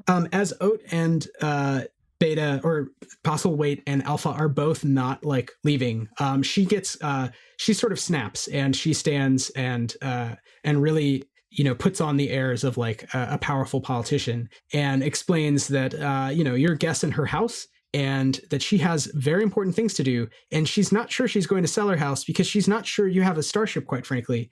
But if you want to show evidence of this and discuss, she's willing to do that. But she'll do it in the drawing room with the lamprey bear. Of course. Lead the way.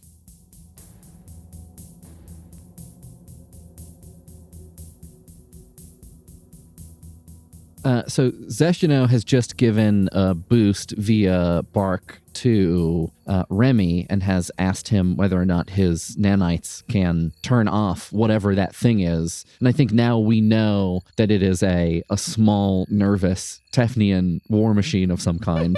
I don't know whether or not Remy would know how likely his success would be at something like that. Remy doesn't have to know. This is just like, this is a power. You can send your nanites into any electrical device.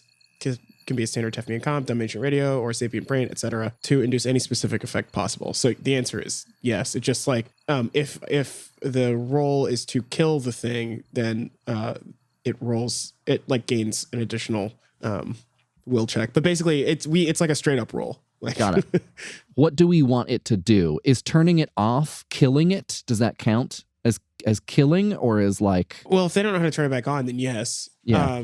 But I don't think it. I mean, I don't think we need to kill it so much as we need it to be dumb for a little while. Why don't we make it? Can we make it perceive that it is okay? A beach is bad because it was stranded on a desert island. I mean, I feel like maybe making it perceive that everything is normal for like half an hour. Sure. Like, yeah. Fair. And that we're not stealing. That nothing has changed. Nothing has We're not changed. Yeah. stealing. Basically looping the security footage except Yes. in its own perception. That's exactly what I was thinking. I was like, yes, fun city. Got it. Perfect. Never destroy the security tapes. Never. Leave a trail. So it gets to roll will against your reason or charm, whatever's better, to detect the manipulation. But the manipulation happens anyway. And since you're not trying to kill it, that's all that happens. It's just that roll. Also, nobody and can it understand it. That's the other thing.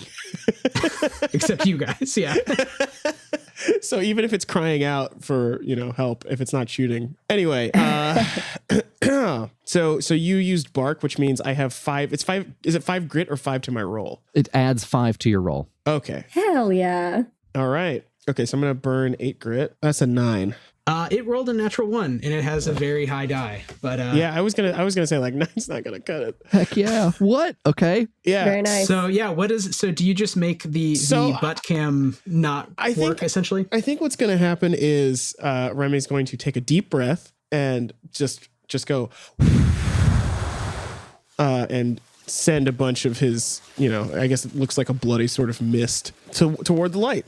And I think he just wants the robot to change its perception such that it just does not see anything wrong no matter what happens for the next 2 hours. Great. Yeah, it continues to act exactly the same, but you are sure it worked, and it does not know that this has happened. It probably begins singing. It is very relaxed now. So everyone else hears a very weird, disconcerting, horrible sort of techno whale song from the trophy room. It has been established that sometimes it listens to terrible music. So yeah. Yeah. Well, just very different. 5,000-year-old. So just the ideas about what good and bad music is. These things change rapidly. But you made it work. The nanites were not detected by it because it's not going to detect motes of dust or like rats. So it just ignored them. They entered its nanotech body, and it was very nervous and distracted. It was really excreting a proverbial rectangular prism due to its split loyalty with someone else asking it to do things. It is now completely just ignoring all of its duties for the next hour. Guys, that's how you know it worked. Merkis tilts ahead and just starts making his way toward those stairs. Yeah, same. Nothing. So nothing. I don't get anything for that. No, thank Still you. trying to be discreet down here. Zeshdano turns around and looks at Remy in the eyes and puts a hand on his shoulder and says, "You did a very good job, and I'm sure everyone on your team is extremely proud of you." Thank you for saying that, because you had to, because I asked, but I appreciate it. She turns around and follows Merkis. The stairs at the back corner, wrought iron spiral stairs, very narrow. They go up, and the aperture at the top is a grate into a dim cubic room lined with wooden cabinets. There's thin windows at the top there, and you can see that kind of from below, from the grate. And obscuring your view is what looks like a red solo cup with a laser pointer on the end, and on top of that, a massive like droid thing. You can't really tell what it is. It has 4 little insectoid robot legs, and it's constantly sort of shuffling around. It's making a horrible noise. You're not sure if it's in pain or what. Remy might know that it's relaxed and singing. So am I imagining this correctly? We're in a stairwell and we're looking up, and in the ceiling of the stairwell there's a grate, and on the other side of the grate is this machine that is making this horrible noise. Yeah, the trophy room. Yeah. One of you can be directly beneath it at a time. It's like a narrow stairwell at one end of the room. Zeshdano points at the grate and then points at Remy again and says like, "Hey, if you want to follow up 2 great successes with another, can you eat more metal?" Yeah, I can do it. I might be useless in a fight afterward, but hopefully we don't have to fight. Zeshdano crosses her fingers and puts them up on either side of her head, but then is also shrugging while doing that. Merkis just is tightening a grip on the harpoon and says, I can fight now. Yeah, of course I can do the thing again. Just give me a second. And he's going to convert 15 health into 5 grit. And that puts him at 7 health, but 11 grit. So that's good. Zeshdano hands you what she rifles in her bag. She sees that you're looking a little gray and drawn. She reaches in and she hands you what kind of looks like a Cliff Bar that's just completely unwrapped, and she hands it to you and she says, "Look, you don't look so good. Maybe you should eat something." I'm gonna eat this metal. Give me a second. And he takes it and brushes the pocket lint off, and then uses he burns 4 grit and uses Devour again. So he's eating metal. So I think he puts his hand up, and the grate just starts dripping to the ground and sort of dissolving before it hits the stairs. And let me roll for that. Okay, that's 1 health from that. Metal tastes so fucking bad, guys. And if you eat the weird candy bar, you'll get another 13 health. Yeah, he's going to eat the weird candy bar. Remy feels very sickly full at this point. Yes. You're eating a lot of weird stuff at once. But yeah, you do feel energized. You feel a rush of sugar. It's for the mission. Let's get the fuck out. Let's get this done. Above you, the thing that I described earlier, you finally see sort of what it is as you eat more of the grate.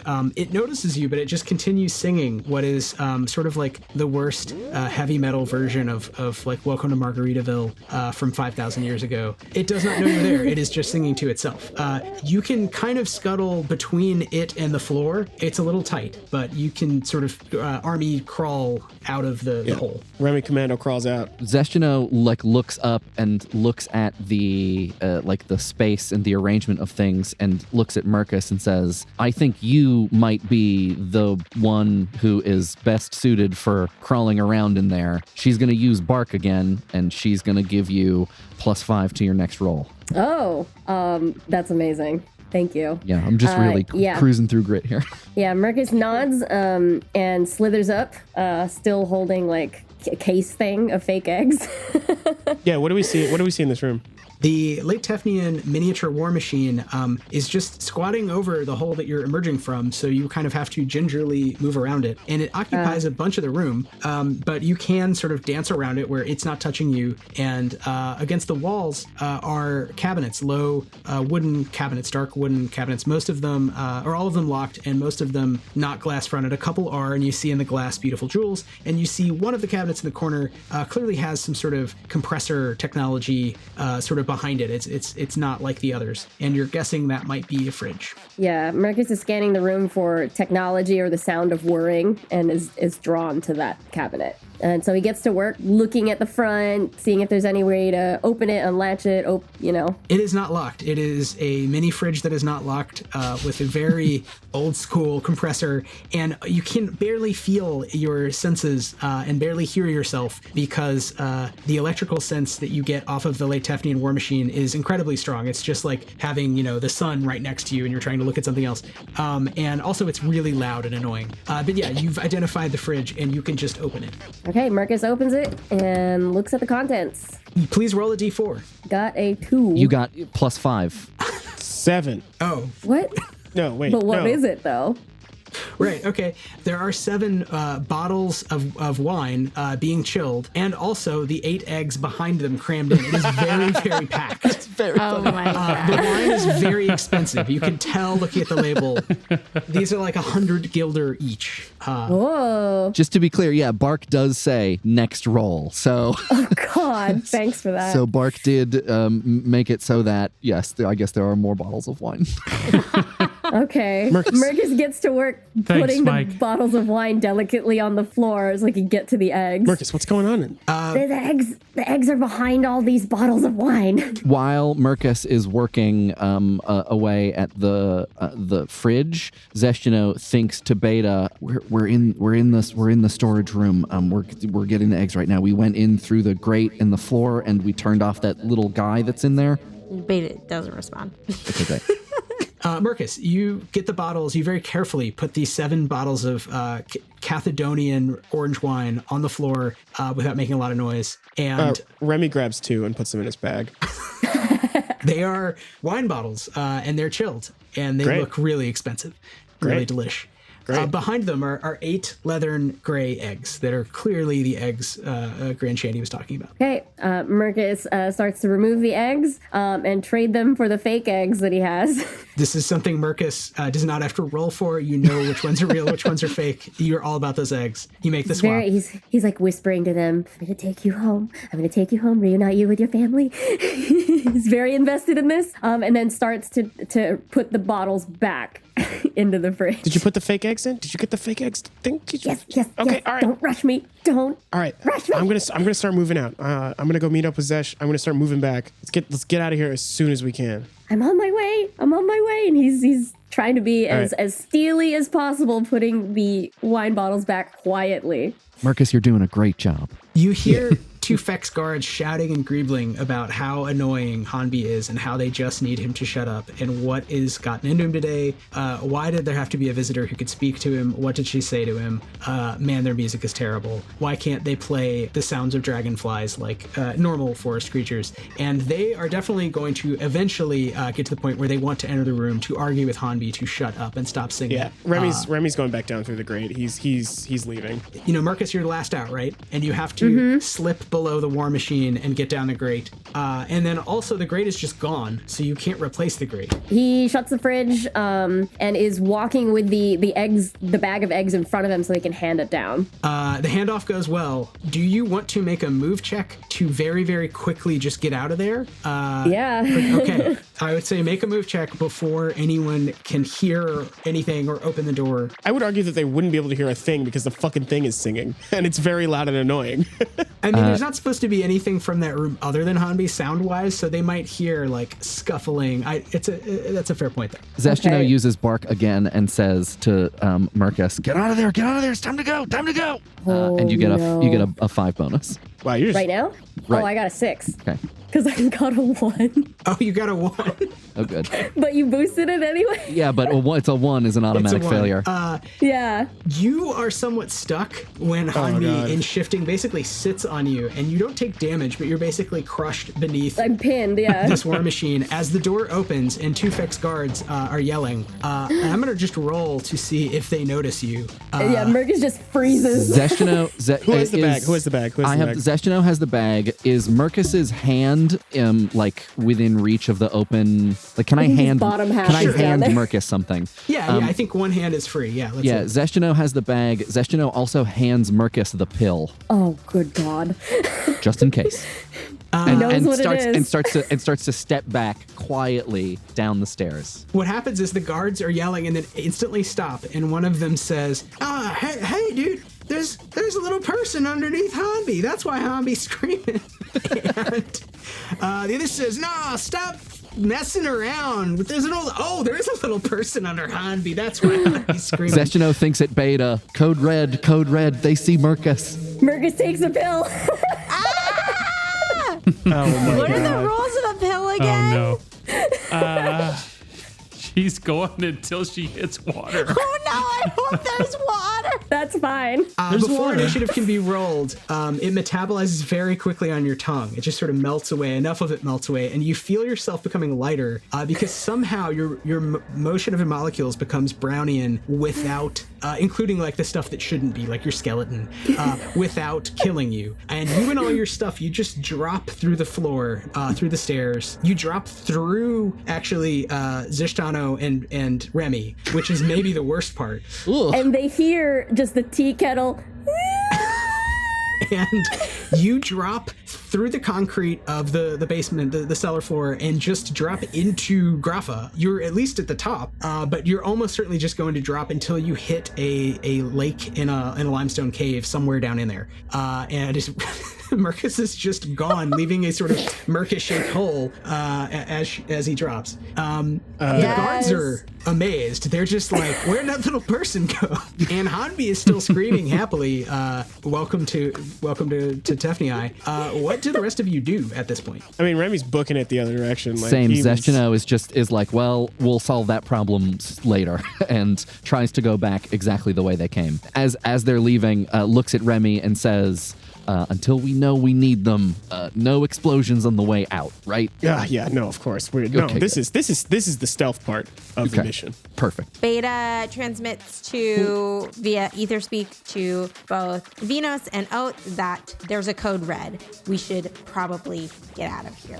Tae, as soon as the guards are screaming, would have guards like on you. What's happening? What's going on? Code red. You guys are in the drawing room talking to Tae about the starship, presumably doing your con, whatever your con requires. And she's sort of half interested, just letting you go, and maybe telling you a little about the house. I mean, she doesn't care that much about the details of that kind of thing, what she paid for it or whatever. From the other room, you hear 2 of her guards yelling, there's a little dude underneath Hanbi, and they're yelling, this equivalent of code red. She has Fisherian, instantly has like a gun sort of out, not really pointed at any of you specifically, but just out. And she also displaces herself. She now appears to be somewhere else in the room. And she says, I'm only going to ask this once, so I want you to be completely honest with me. Do you have anything to do with what's going on in the other room? It could be several things. It could be the Illithnari cultists coming to retrieve the visionary head. We did not come by it by strictly legal or ethical means. There are many people who would like to see the Alpha or myself or the Gray dead or tried in certain courts. We're going to have to be more specific about what has occurred before we decide if it could be one of our loose ends coming back to hold us accountable. And when he says accountable, he does big air quotes.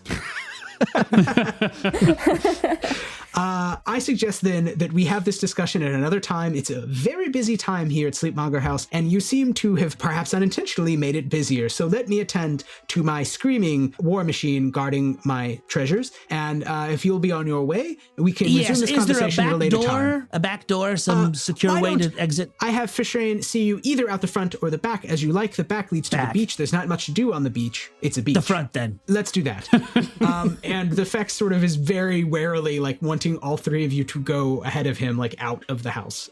Is Vynos still pulsating? Yes. Yes. Just casually rippling. with energy. Yeah. Oh, Yes. we To be will. clear- We do need our weapons back in order in case we have to defend ourselves once we enter the street. Yes. My men will see to it. Thank you all for coming by, and maybe we'll talk again, maybe not. One only can hope. So nice to meet you. Thank you for showing me strange treasures from beyond our world, et cetera, et cetra. Bye. She's cordial but insistent. You guys leave? Yeah, don't- we get out We of there. leave. Attempt to This is leave. great. You just leave. Fishrane obviously thinks you had something to do with it, but seems a little conflicted about what to do about that. He does ask one time, can you talk to our war machine and ask what is going on as you're leaving? Beta says to Oat and Late Tefnian just what she wants for dinner. But she's not telling Oat anything. I'm afraid that my mistress must decline your invitation or further involvement in such a violent and uncertain manner. Good evening, good afternoon, and bye-bye. Understood. Thank you. Be on your way. And you get your weapons back, and he supervises as the other guards kind of, escort you pretty forcefully to the front all the way, through the hedges, past the skunks, past the little gazebo. And you're back sort of on the street. You have your stuff. You haven't taken anything else. You weren't really offered anything. And as far as they know, just something went wrong with the war machine, and that's kind of it for now. They were still figuring out what was going on as you were leaving the house. With the little guy that disappeared. That was thrilling! Oh my god, I'm exhausted. I feel like I was holding a stick up my ass the whole time. Oat, you were incredible. Vynos! Oh, what a performance! I don't know of what you speak. Vynos kind of reminds him that there's probably a tail on us again that we will need to check for and lose in order to make sure we get back safely. Oh, you're no fun. Yes, there are definitely human pirates now from the street who are just sort of not at all casually following you wherever you go.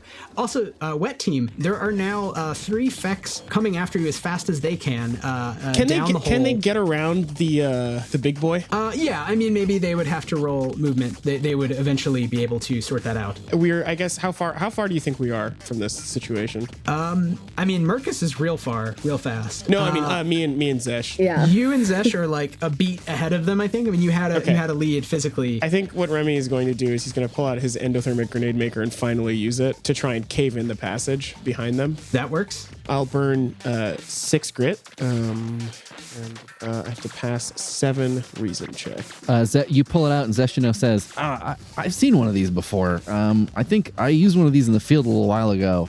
There's like a weird little button that you hold down on the side when you're dialing in the atmosphere, and it makes it not so jumpy. So she's using a power called Give Orders, and you get a +4. You know what? I'm going to not burn that grit then. 9. 9. Yes. Okay. I was gonna say Zeshdano kind of can't do anything on her own, but all of her powers are boosting Yeah. other people's things. Incredibly sick. Really cool. Remy's like, yo, thanks for that. This makes sense. I was wondering how it compressed that much atmospheric pressure into this small fucking chamber. Didn't realize it was just the knob. Who knew? So, Wythe, you can explain how this works, or I can explain how it works. Go for it. When you push the button and you dial it in right, previously you've seen it sort of crackle and then sputter out, and the crackle just increases and increases and increases until there's a solid arc of electricity between the two ends of the caliper, and your hand actually starts to get really cold, and it starts to get cold in the tunnel, and the air kind of starts to feel a little bit dry, and there's this increasing amplitude of electricity crackling. It gets colder and colder and drier, and then there's just this medium loud pop, and levitating between the two ends of the caliper is basically like a dark blue D20. That's what it looks like. It's like this small polyhedral that's just kind of suspended there between these two magnets, and it is whistling and sizzling in the way that dry ice does when you put a fork on it. It's making this terrible screeching noise. And I would remind you that this accessory came with a leather bag and a leather glove for you to be able to handle the material. So I'm going to go ahead and say that Remy puts on that glove, and have the pursuer seen us yet? Oh yeah, one has gotten close and is running at you, and when he sees that you have a kind of weapon-like thing, drops to a knee and pulls out a rifle as big as him, a sniper rifle that's as long as his Remy body, chucks and it is at expertly aiming at you. Remy chucks the thing at the ceiling behind them. Okay, I mean, I'll say you planned this. You did a sort of ambush. So roll to hit. Don't get a 1. Roll combat? Yeah, roll combat to shoot this thing where you want it to go. It's easy. You just have to sort of hit the general area, right? It's a grenade? Yes. You hit exactly where you want.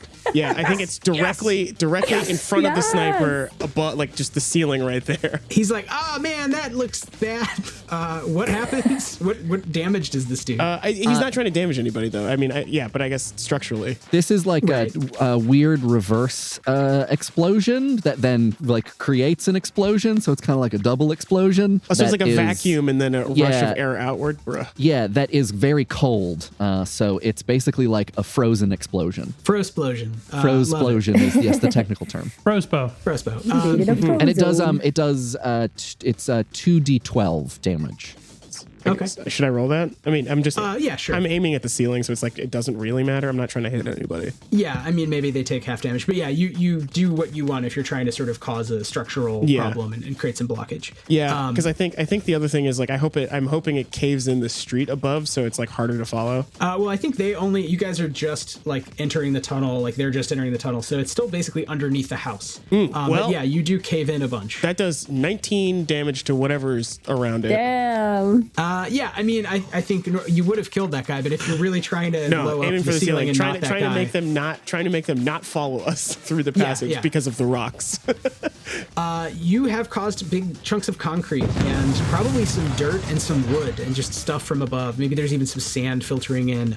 There is now a bunch of debris between you and the Fex pursuers. They're also sort of half frozen and they're just really confused. And they're yelling like, "No, come back! Bring back the stuff you stole! We know you took something!"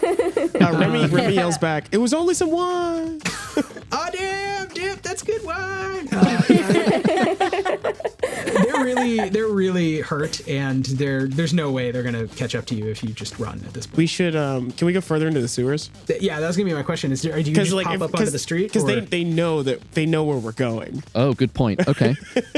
But I mean, that's the other thing. It's like, do we have? I guess this is a game question for the GM. Like, do we have enough of a lead that if we came up through the street, they wouldn't already be there? Because like, I don't know how red alert this was. It would make more sense to say you go through the sewers, and then it's a matter of finding your way through the sewers without like dropping down a waterfall 100 feet. And just getting washed out to sea. Is Zeshdano able to navigate at all after her evening in the sewers? Did she learn anything in her travels underneath Grapha? Roll reason. Yeah. You're going down through the dark, down the cliffside water network. I rolled a 10. You, interestingly enough, you go down far enough, you connect with a passage you remember from just last night. I turned to Remy and I'm like, I've been here before. I think I know how to get us out of here. There might be some pirates on the way and they might look at you kind of mean, but they're nice, I promise. You indeed, hook a left, go down a long hallway. You're in a sort of dry part, this like weird dry complex carved into the rock. You go up a little bit and you do run into some smugglers, some Waitons who look at you. Maybe one of them even saw you last night and laughs and asks if you're lost again. After a short exchange, they talk a lot about their boss, Shifty, and how big a deal it is tomorrow that Shifty's going to meet with Shandy and with Day, and man, they wish they could be there, but they're going to be on guard duty in the secret hideout you keep finding by accident, strange human. Oh, sorry. I just sometimes I hit the scabbards a little bit too hard, and you end up in the underground tunnels of Grapha. It's actually a funny saying in Waiton. Sometimes a middle-aged human bureaucrat falls down a hole, and you find them twice in a row. I don't know why that's a saying. And that's a good day. And that's a good day. Yeah. Yeah. Zeshdano salutes and says, I know, right? Live, laugh, love. I don't know that one, but sure. They're charmed. They lead you out. You make your way back through the city in broad daylight, definitely being pursued, but you've taken such an oblique route that your pursuers don't know where you are, and you just sort of wander around the cliffs and then the escape and make your way back to Saw Pockets into the building where Grand Shandy effectively is headquartered. Merkis is somewhere below. I mean, I think this could be a great, you guys do whatever you want. But what did Merkis do all day while lost in this cavern complex? Swimming, or eventually you hit water and you're swimming in fresh water in total darkness, and there's dangerous things everywhere. Some of them have mind control abilities. abilities. This could be a funny. Actually, now that you're saying it, like we could do like a funny little one-on-one that we release, like as its own audio thing, where it's like Merkis gets back. You know, how does Merkis get back to the Grand Shandy's house? After the tea kettle noises, and he's just sort of resigned to falling, it feels a lot like when he fell through the first portal to Kakadoon. And that was a euphoric experience because he was saying goodbye to Deep River. He was just so like in love with that experience. And so he's kind of taken back to that. So it's a very peaceful fall until he hits the water. But then another strange thing happens. In Darasan, when lizards are born, they head toward water, and it's very like kind of a birth pool situation. And so he's just like emerges on his back, like floating in this lake, like oddly relaxed. I think I would suggest at some point you wash up on a strange sort of beach under the city. And there's a figure in a cloak who's roughly humanoid who really wants you to come over and talk to it, who doesn't seem to move very well in the darkness. And I think that could be the beginning of a whole thing. Fun. Yeah, it's not a human. It's a bunch of rats. It's 200 rats in a cloak. in a trench coat, basically. Yeah, exactly. And you're all together. You have the eggs. Obviously, Thea's foot soldiers are searching the city for you. Ideally, we do like a how did Dry Team escape the pirates who have been sicked on you. Zeshdano and Remy arrive back at the Grand Shandy's house, and I guess Dry Team is already there. And she says, "How did you guys escape?" We walked out. Yeah, I guess we kind of did the same thing, except we were running. Oh, it was great. And the Dry Team is standing there, and they're all holding scabbards that have like promotional scabbards from scabbards that are like not real scabbards. They're like plastic scabbards. And it's like, can you drink a whole scabbard of this blue ice drink? And they've all got them. Yeah, that says it all, right? You did the same thing and it worked again. I think the only thing I would add is I think all of you have D4 extra Kaleido tattoos. Like you have random splotchy Kaleido patches. Like you had to join a hen party that was really kind of crazy in order to fit in to get away. Yes. I've got a necklace of like these genitals from some alien species no one recognizes. Exactly. It's supposed to be racy, but it's just a nice necklace. Merkis took one of the pills. Oh God! So I mean, I don't know. Beta, do you wanna just try to call him and see if you can get the skinny? Oh, I'm too tired too. Okay. Well, fingers crossed. Merkis shows up sometime soon. Yeah, I'm sure Merkis will show up. Yeah.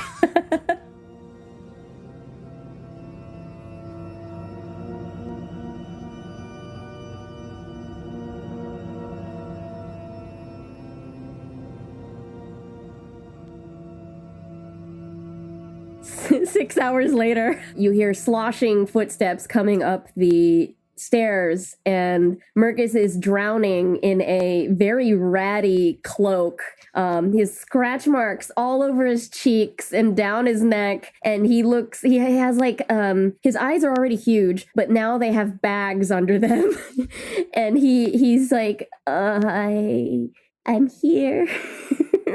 Rough night? Very tired, out of grit, like very sleepy. Looks like he got dragged through the sewer and thrown into a laundry dryer. See, like I said, if there's one thing about Merkis, he can always find his way home. A couple of children run into the room chasing each other. The human boy chasing this Waitin child. And the Waitin child runs up to Merkis to tag him, like, you're it, and takes one look at him. And the Waitin just like freaks and jumps, like springs over the human kid and bounds back out of the room, up the stairs. The human kid is like more quizzical, but just like terrified of generally of all of you, but especially is just kind of, 70s, like zooming in on Merkis. And whose eyes are widening, and he just slowly brings up a finger to point at the child. Don't. The child's lip quivers and he runs back up the stairs. And his running is stopped. Someone sort of grabs him and, tells him to slow down. And you hear Shandy basically instructing him to go check on the others and make me a drink while you're at it. Thanks. And you hear, he descends the stairs. He seems exhausted. He has a couple bodyguards with him. They hang back. They all seem very exhausted. Maybe they're actually spattered in blood a little. He doesn't explain anything. He just enters the room, no baked goods this time, and says, all right, time's up. What do we have? Do you have the eggs? Zeshdano takes Shandy to wherever the closest refrigerator is, where she's made room for 8 eggs and a bottle of wine of the 2 that Remy had pilfered. It's a gift for you, the wine, not the eggs. The eggs was the contract. Right, you could keep the wine. That's fine. That's fair game. It's just a large wooden bowl with chunks of ice, and the eggs are there. And he inspects them quickly. He just kind of checks that they look hale, and looks at you and says, "Great. Well, I'd say that calls us even. So, as far as I'm concerned, the holder of the cork sword," and one of his arms brandishes the cork sword again, hereby makes a deal with you who have delivered these eggs, and the Grand Shandy will do his best to make sure that the guns stay where they are, hidden beneath Grapha in one of our hidey holes that only myself, Zeshdano, and a couple of my most trusted mates know about. You didn't happen to kill Taya, did you? No, sir. Never. Okay, great. No, great. no one died. But when you see her, tell her we'd like to retract our bid on her house. That'll make more sense to her as she realizes what the con is. I also won't be doing that, and it's very important for me. You shouldn't. The second I said it, I knew it was a bad idea. I'm sorry. You mustn't let her know that you're associated with me in any way from this point forward. So, for all intents and purposes, you were working for someone else whose name is Shifty.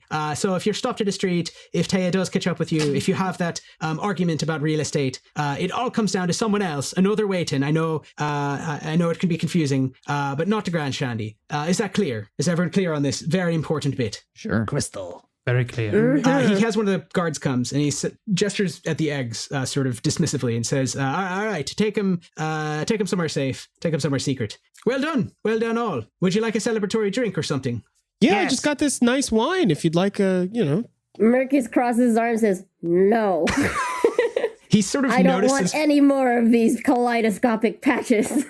he notices Merkis and is like, fair enough, right. You've learned something on this trip to Grapha, to the merry city of Grapha. Well, with that, I might say you should probably seek lodging elsewhere. But it has been wonderful to meet you all, to see you again, Zeshdano.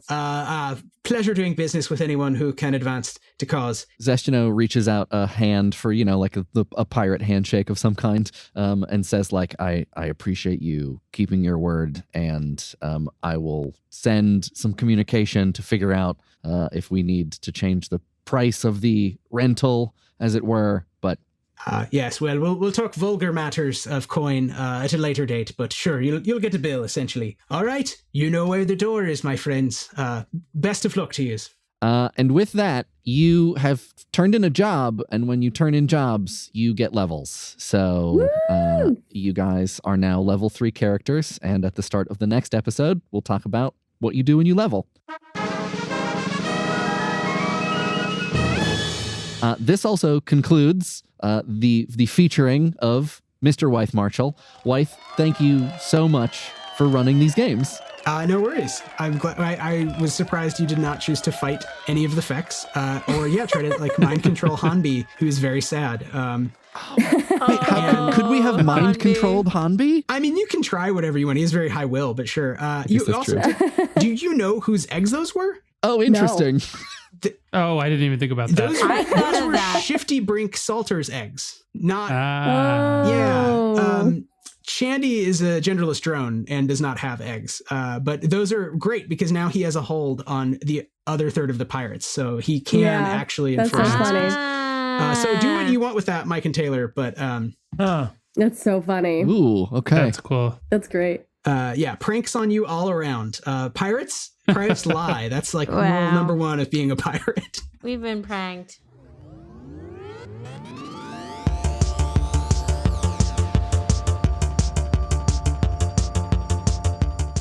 You are now leaving Float City. Thanks for listening. If you like the show and want to help us keep making it, head on over to patreon.com/FunCityVentures. $5 a month gets you access to a whole other show we do called Fun Chatty. It gets you access to our rad as heck Discord full of very weird, very smart, very nice nerds. It gets you access to music, playlists, and more. It's a great deal. You know you wanna. Patreon.com/FunCityVentures. And of course, thanks to all of our current patrons for help keeping this ship afloat.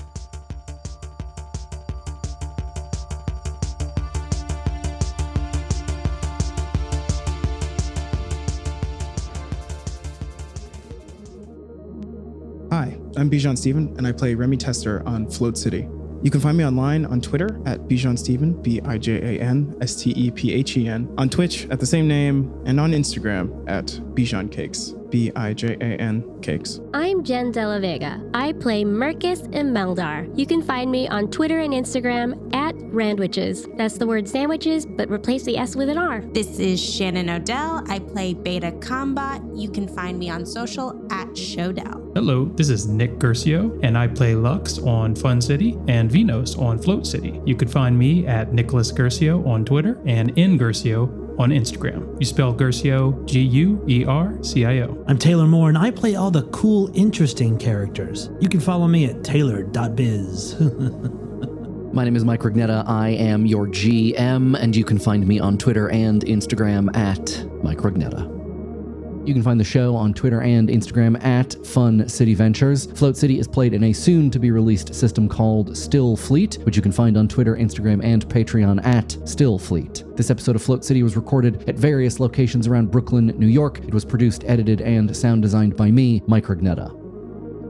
Pixlriffs answered, "Oh, thou little virgin of the peaceful valley, giving to those that cannot crave, the voiceless, the o'er-fired. Thy breath doth nourish the innocent lamb. He smells thy milky garments. He crops thy flowers."